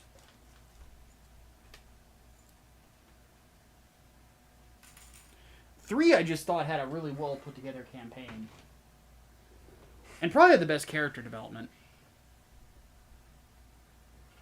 But then again, I'm just big on characterization personally. All right, so now what we're gonna do? We've got 7 minutes before SummerSlam starts. So what we're gonna do is a couple of things. First, I'm going to mute my desktop audio.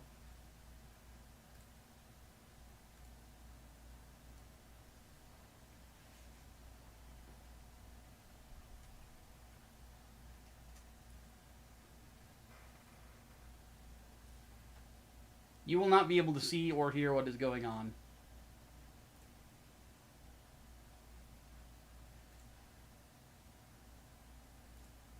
Wait, it's already live? No way. Oh, it's the pre-show. Okay, thank fuck. I'm going to keep it up on the other monitor.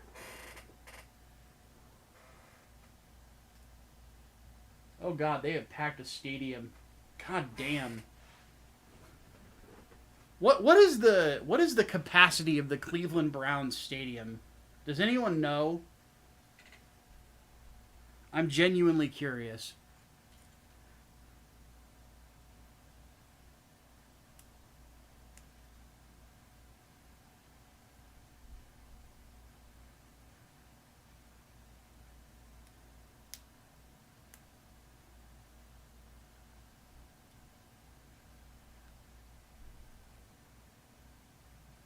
But somehow the locust returned. That is true.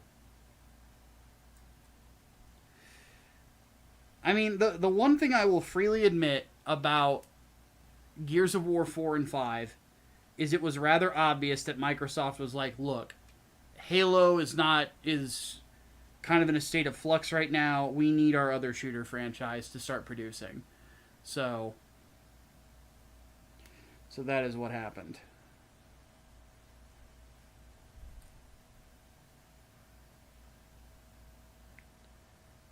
And just as a Gears fan, I'm fine with it because I do like the characters.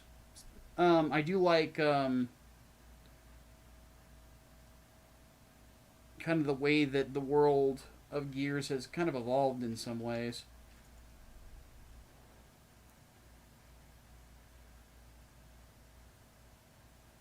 I'm going to move the dry ones. We're going to rotate this. The dry ones are going to be in the back. The wet ones will be in the front.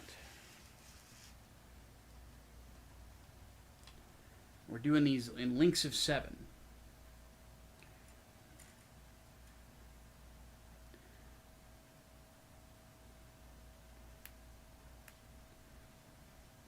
But yeah, I admittedly do subscribe to Peacock just for WWE stuff.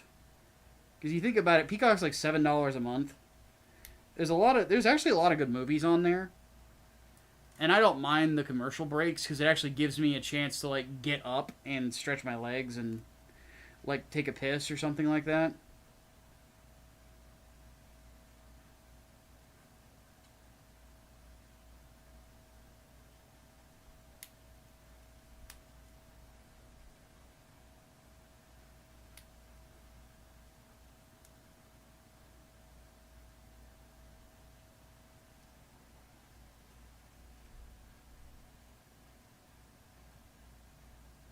Breaking rim shot. You want a gun tank? Well, it is a... Well, it's not a super pricey kit, but it is... it does cost a little bit. I think this one ran me $65. And I can see why. There's so many parts to it.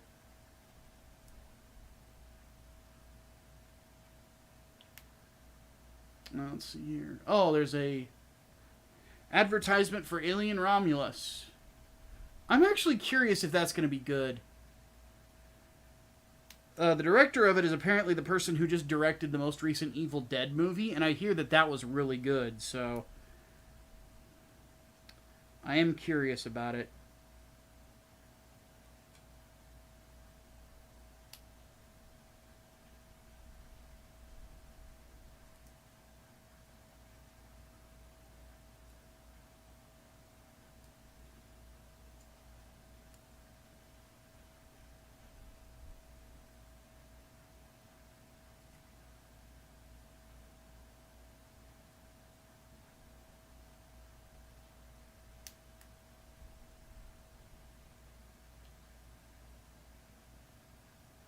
Romulus looks like Gen Z in space. Well, Gen Z is annoying, so I don't mind watching them die. 67,000 set at Brown Stadium. Wow, that's fucking nutty if you think about it. That they're, like, it seems like every pay-per-view, like every major pay-per-view, they are doing it. Oh, yep, the card is starting, so we're getting Logan Paul. I'm going to call the action while we're building Gunpla. So for those of you who want to watch SummerSlam at the same time that I am, go for it. If not, no worries. You're not going to know what the fuck I'm talking about. Logan Paul's making his entrance. I can't hear it. I have the audio turned off.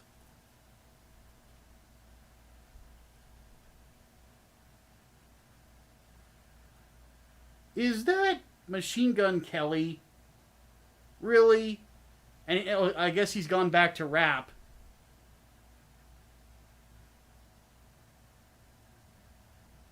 I thought Eminem scared him out of rap. And made him change his gender.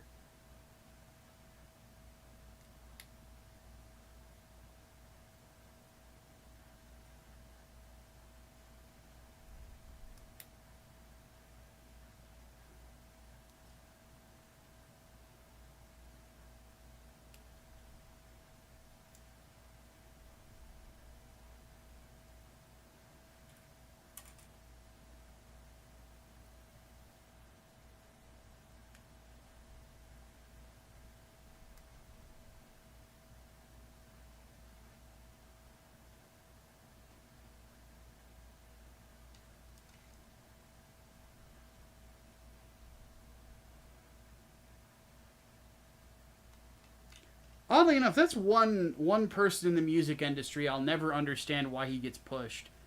Is Machine Gun Kelly.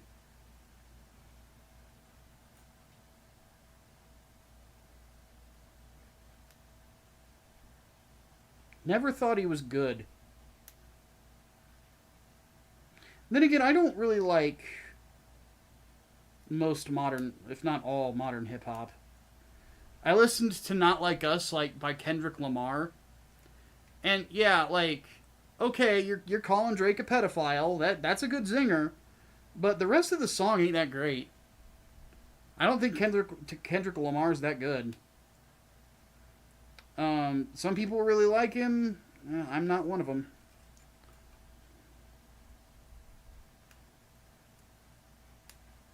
Travis Scott relies too much on auto-tune. Like, all of it just doesn't... Like, I've heard, like, maybe one or two songs by, like, Run the Jewels that I liked. But Killer Mike has been around forever. You know?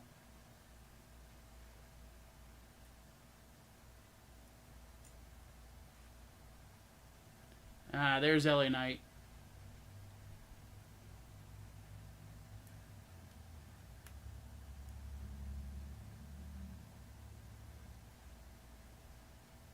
And he has a lead pipe. Oh, please break it. Thank you.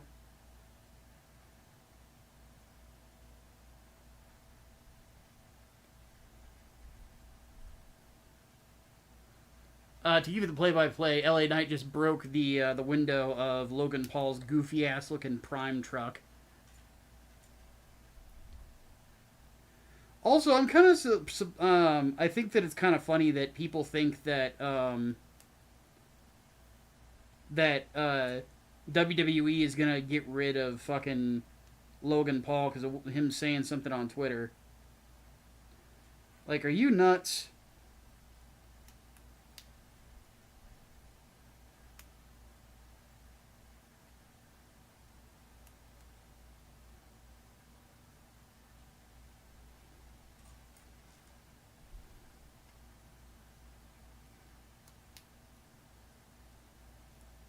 Like, Prime is one of their biggest sponsors, first and foremost. And second,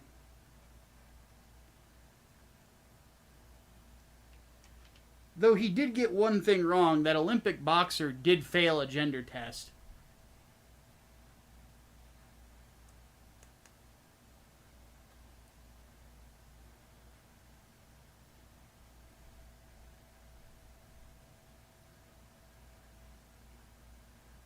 So there's some sus stuff that's going on, and I guarantee there will be a lawsuit. Oh good, we're starting on the outside. There's actually something I don't like about a lot of matches. Do the action inside the ring. You're just trading punches.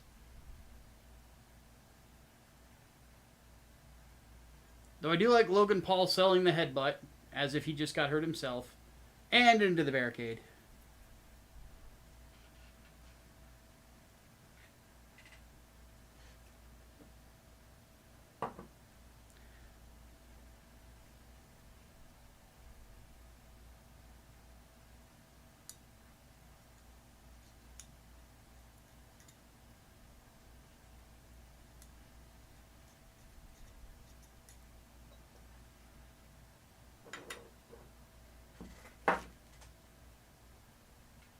Boxer has a genetic condition. She's XXY.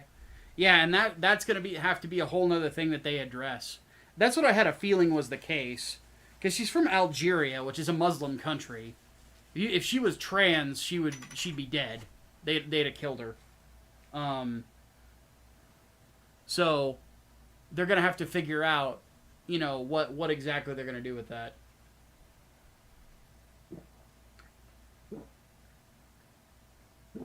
But the fact that she's been disqualified from other competitions because of that failed test, I think that should come into play. And it probably will if there's ever a court case about it. So.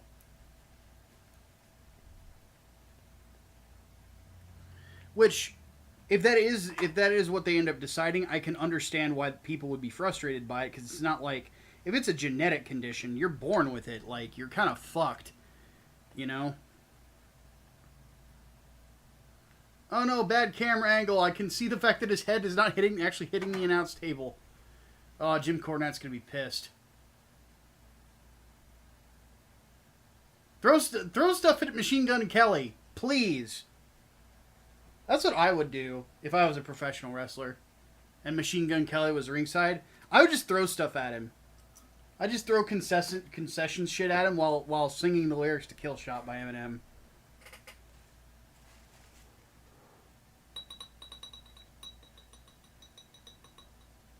Ooh, good jumping neck breaker. Onto the table. Did not break though.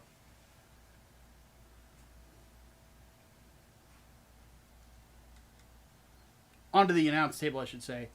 Yeah, he did a torture rack neck breaker. A maneuver you don't see busted out that often. It's a cool one. Faux show.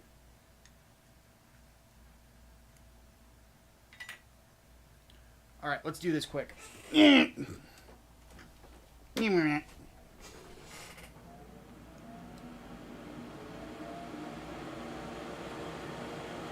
Alright, now the action's in the ring.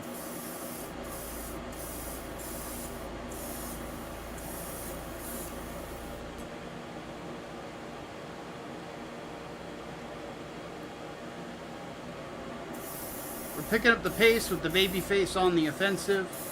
Beautiful Lariat by LA Knight.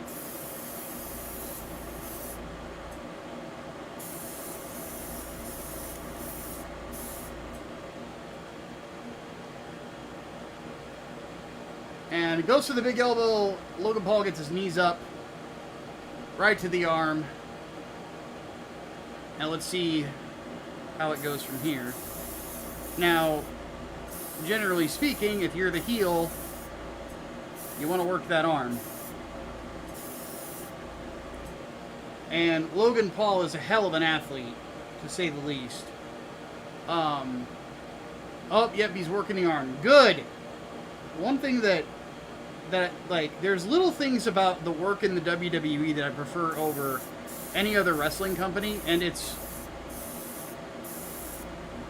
the distinction of wrestling like a heel and wrestling like a babyface.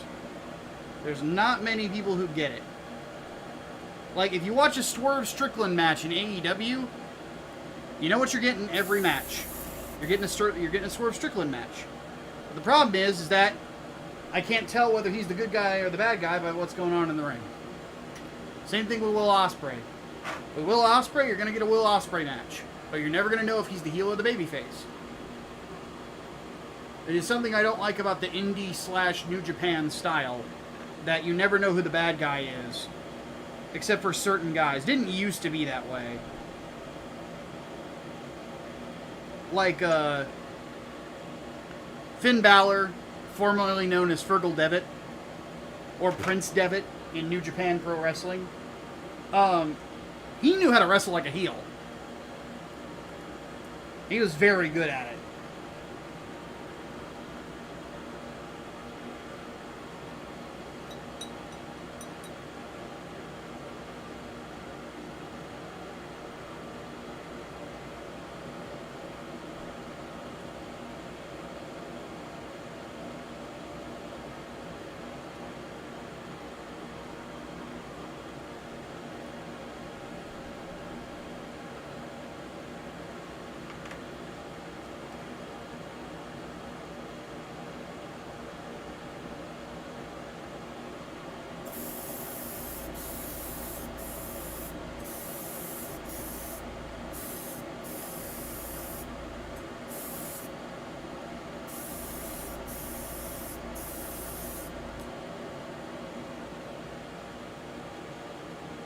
You like Finn? I like Finn a lot too.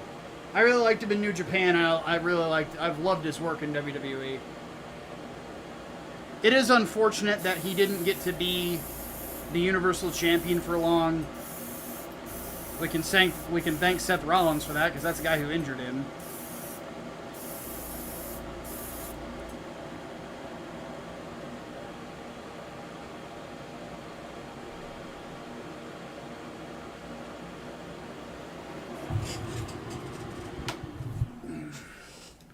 It's one reason I can never really get too behind Seth Rollins.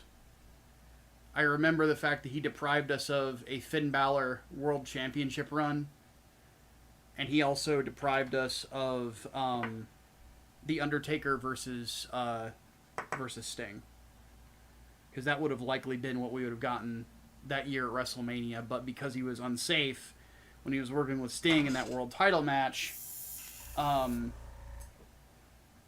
you know, Sting got injured and was out of the game for a while. And that to me is like, what the fuck, dude? Rollins is a much safer worker now. He got a lot better. And that's part of the reason why he never sniffed a world title for like a couple of years. Is because he did that. Because you got to remember, after Roman took that title, or after Dean Ambrose took the title off him, he didn't touch gold for a while. At least World Championship gold. They didn't trust him with it. And I can't say that I blame Vince on that regard.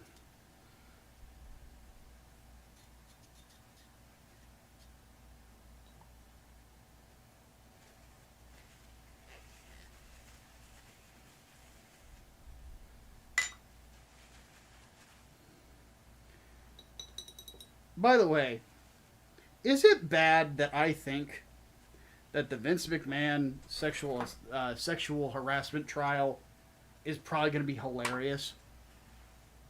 Does that make me evil? I think it might make me a little evil.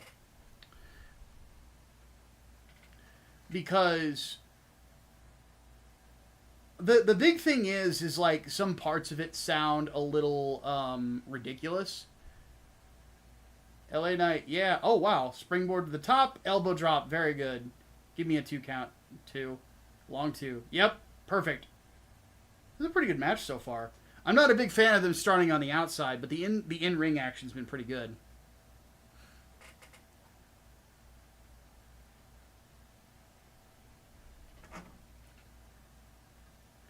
Oh, he did. That's right. He did Matt Hardy's side effect into a spring jump elbow drop. That's pretty good. Goes to the torture rack again. Logan gets out of it. Got a handful of hair here. That's illegal, ref. Good shot from LA Knight. Both men on the ropes. And, oh, Knight gets sent through. Logan Paul triangles off into a lariat. Very nicely done. The reason I say that, it's, if, first and foremost, let me say this. If what she is alleging is true, then it is horrifying. But some parts of it sound silly. Like the idea that Vince McMahon had a collection of dildos named after wrestlers. Oh, wow! Logan Paul with the Arabian Press moonsault, or, no, the Spaceman moonsault. Very well done. I think they're worried he hit his head, though. But it doesn't look like he did. Let me see the replay. No, he came down. I don't think he came down on his head. Yeah, he did that perfectly. Oh, yeah, he came down safe. He's fine. Kid's a hell of an athlete, man. I really wish he wrestled more often than he does.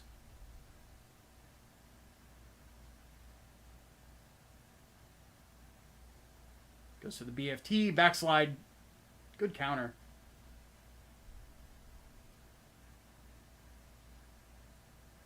Big right hand. That's it. Does he have the knucks on? No.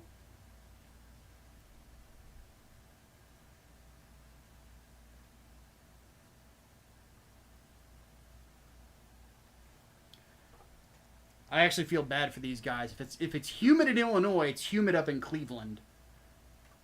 It has got to be sweltering there.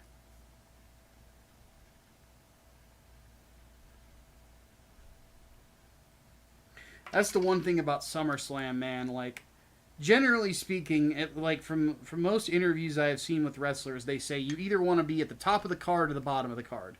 Whenever it comes to big pay-per-views like this, you know, you want to be the first match or you want to be the last match. Man, on SummerSlam, I would not want to be on the first match. I would want to be on the last match. So, like, put me lower on the card when it's, you know, a little bit cooler outside. I'd rather do that and wrestle at nighttime than I would during the day. I'll take possible mosquito bites over, like, heat stroke. Oh, big super... Whoa! Okay. Haven't seen that in the WWE in a long time, but I think that's because Logan didn't get over all the way. Super Brainbuster.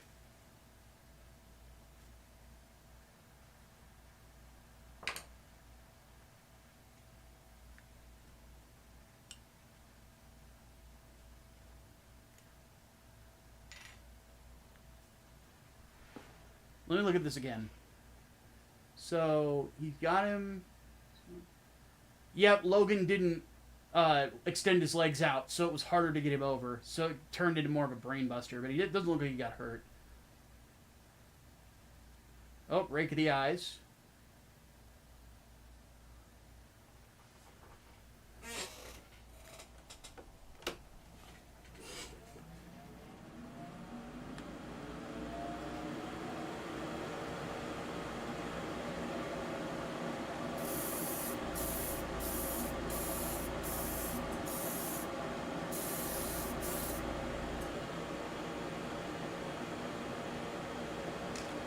Now, for those of you who are wrestling fans, you guys think that Roman's coming back today?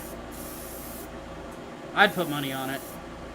If I had money to put on it, but I do not have money to put on it, so...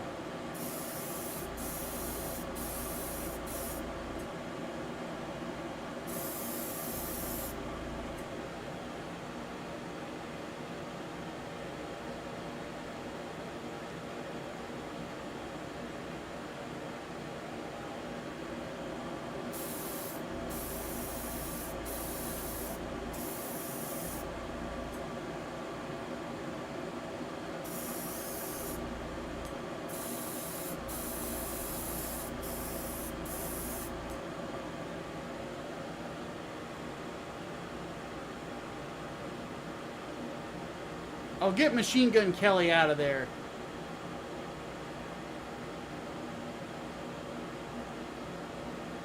Where's the ref? Okay, ref is in the ring.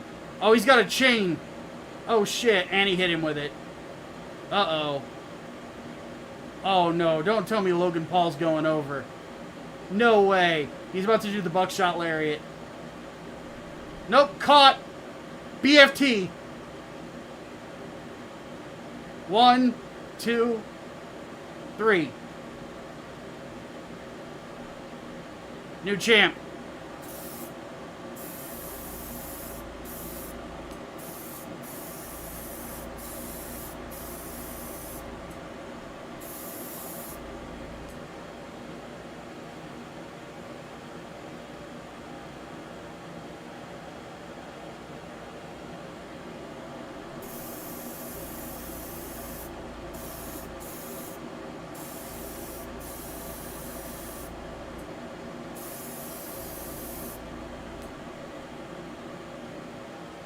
Well, that is LA Knight's first singles title in his entire WWE run.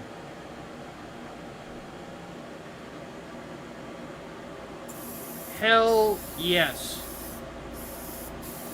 That makes me happy. Because that dude has earned it. He has been a wrestler for like 20 some odd years. He's finally on the grandest stage of them all. He puts on fun matches. He's probably the best talker on the roster right now. Not named Dwayne Johnson.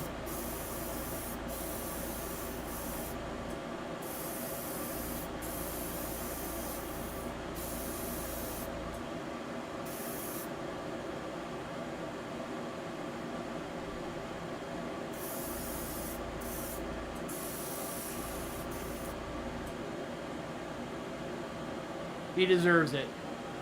So congratulations to LA Knight. Good sir. Alright, we're done painting.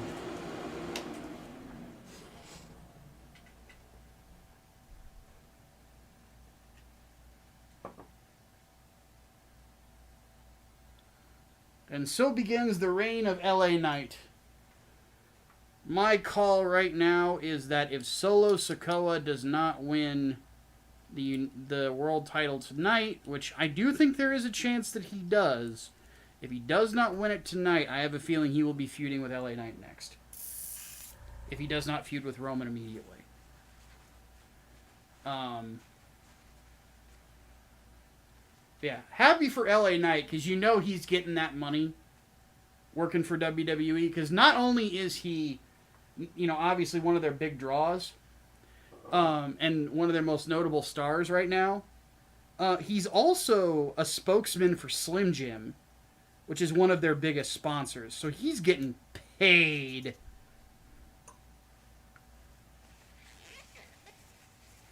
And like I said, he deserves it, man. He has been working for ages. Like, I remember seeing him, because he used to be on the indies as Eli Drake. On the indies and in TNA. And I saw him there, and I always thought he was good.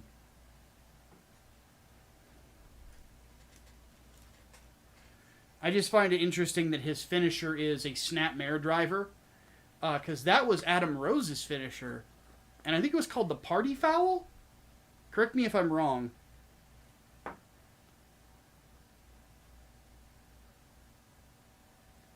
Okay, let's go ahead and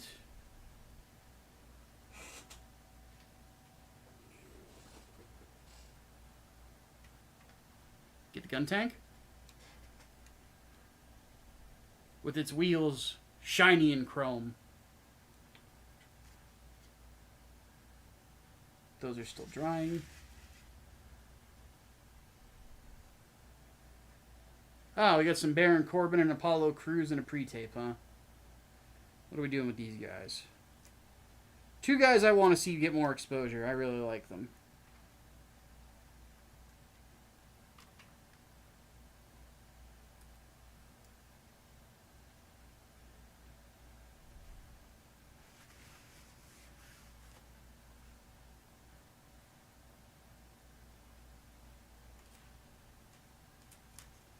And we got the Alpha Academy backstage. We got Otis Dojovic, who, in my opinion, is the most underrated guy in the entirety of the WWE. Love Otis.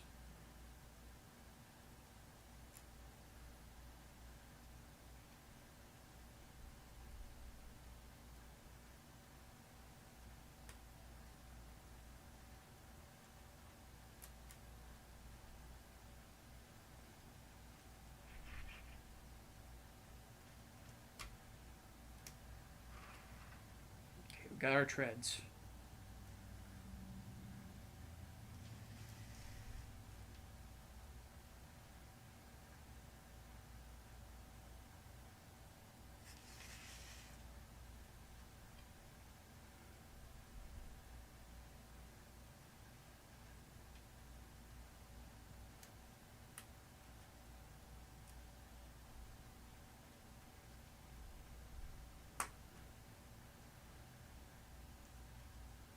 That on like that. Yeah, Otis can move for such a big guy. He reminds me a lot of Vader.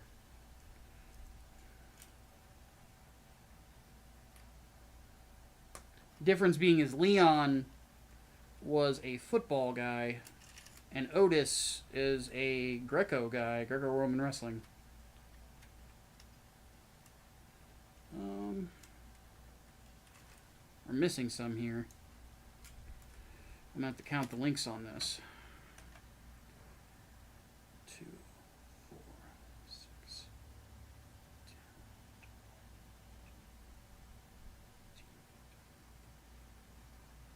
24, 26, 28, 32, 34, 36. How many is this supposed to have? 38.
Huh. Something ain't quite right here.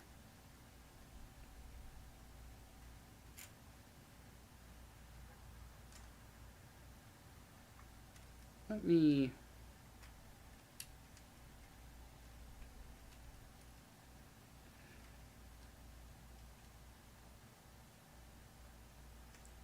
I have a feeling this is going to be tricky to kind of snap together.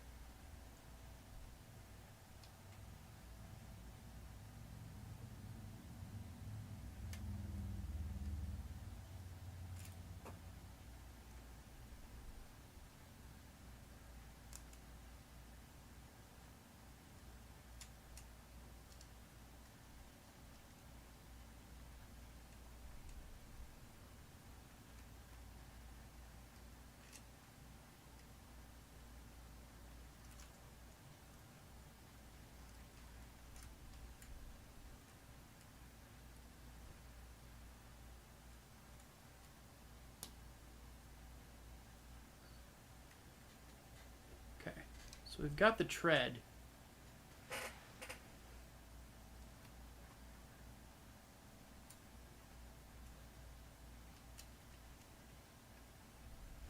What I'm thinking the key is getting that right there. And then bringing this up.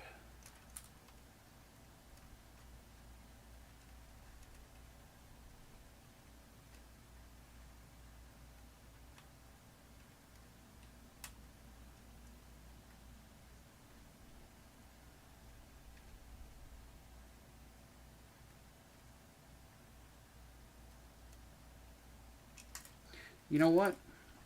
I think part of what's not helping is having this here.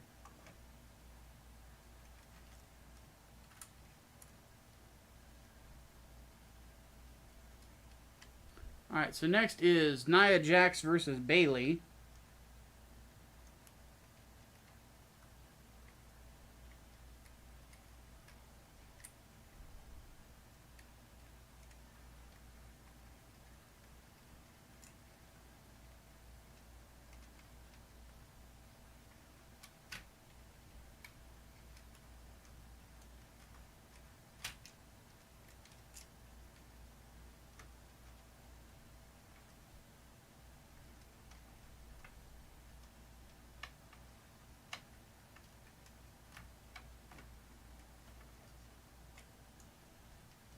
God damn it. This thing is tricky to get together, man.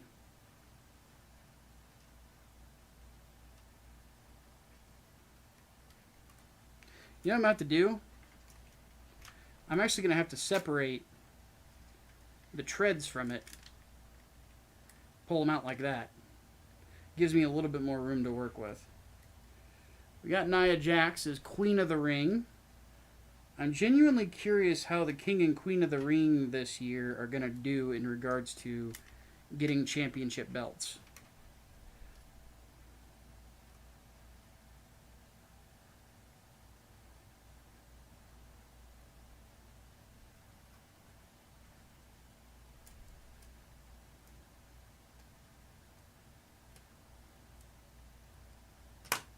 Ah! A Valorant advertisement. Interesting. Never played that. No real interest in it.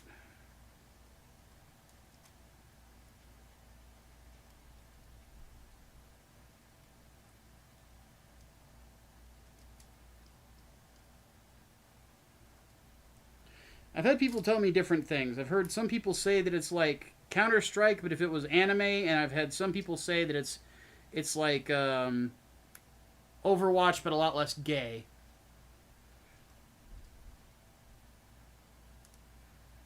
And I don't know what to believe.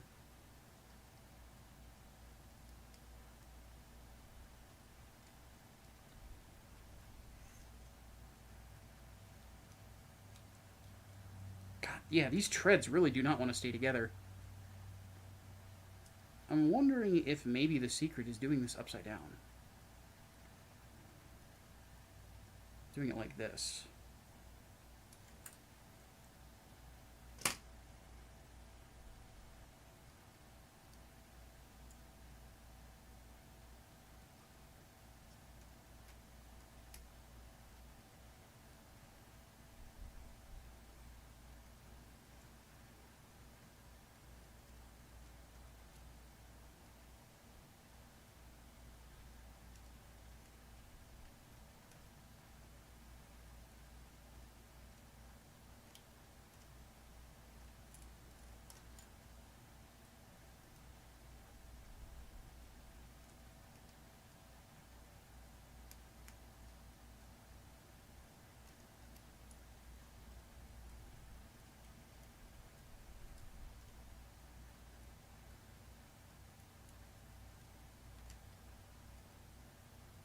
Got it.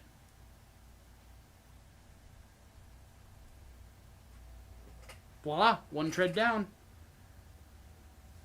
Okay, Bayley kind of has boo-boo face. I'm wondering if Nia's going over on this one.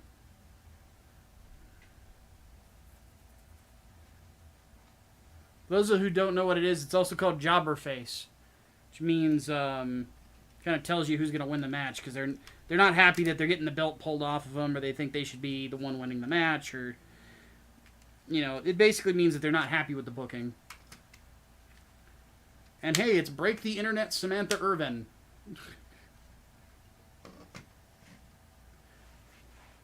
Granted, I can understand why she broke the internet. She's a very beautiful woman. Good God.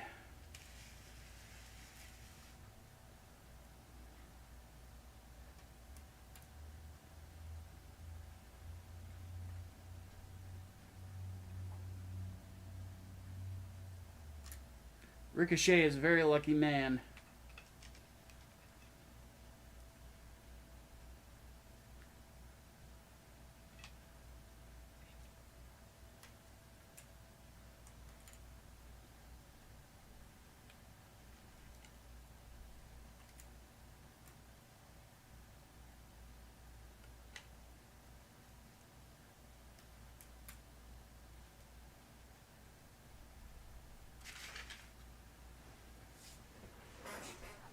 What did I think of Gambit in the Deadpool movie? I actually liked it.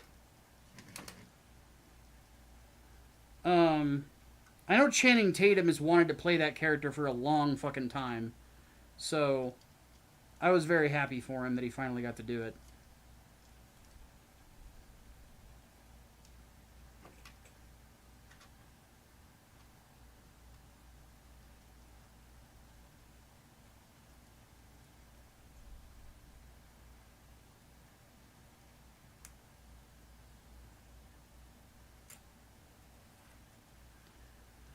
The one thing that I wish is that he got more interactions with Wolverine, because I would imagine his universe had a Gambit. And he was just like, wait a minute, Gambit? But no such luck. But I am hoping that they bring him back again.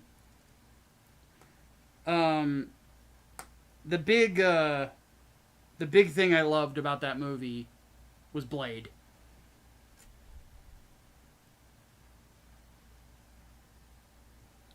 Seeing him come back made me pretty stoked. And of course he got to say the thing.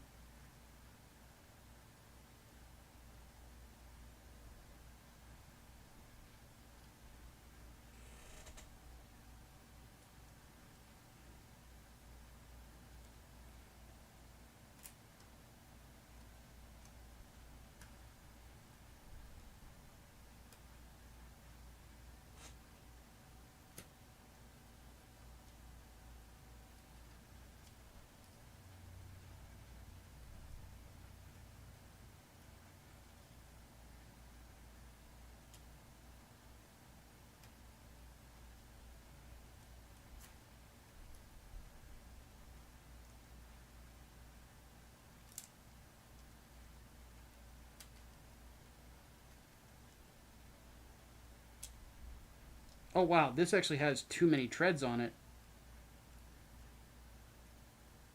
So there's 3 spare treads that you get with the Guntank.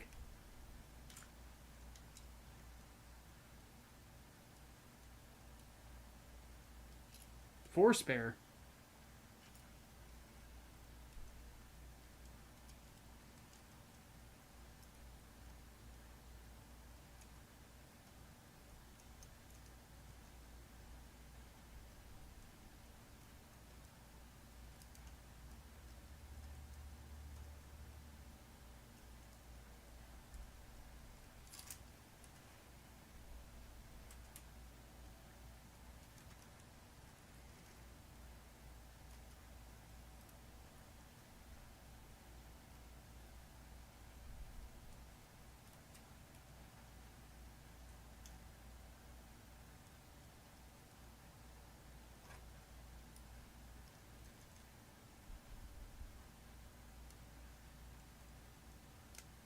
Got it.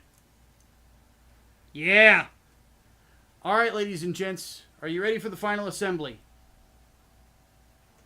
Are you ready? Here we go.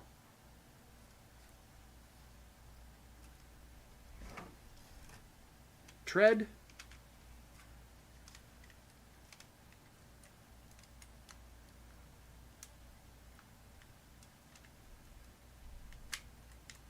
Snapped on.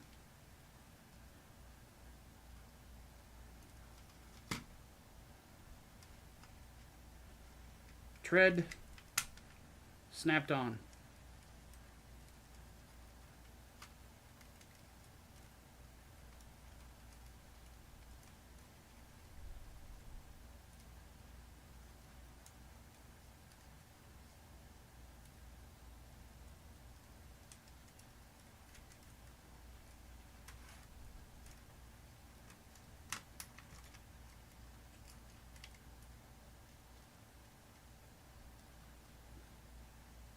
A little cockeyed there.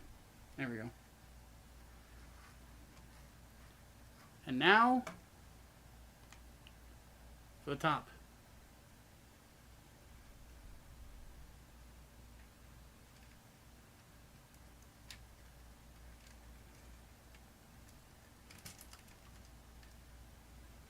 There it is.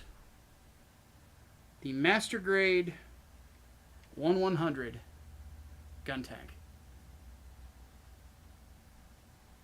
Completed. We're going to ignore that tread just fell apart.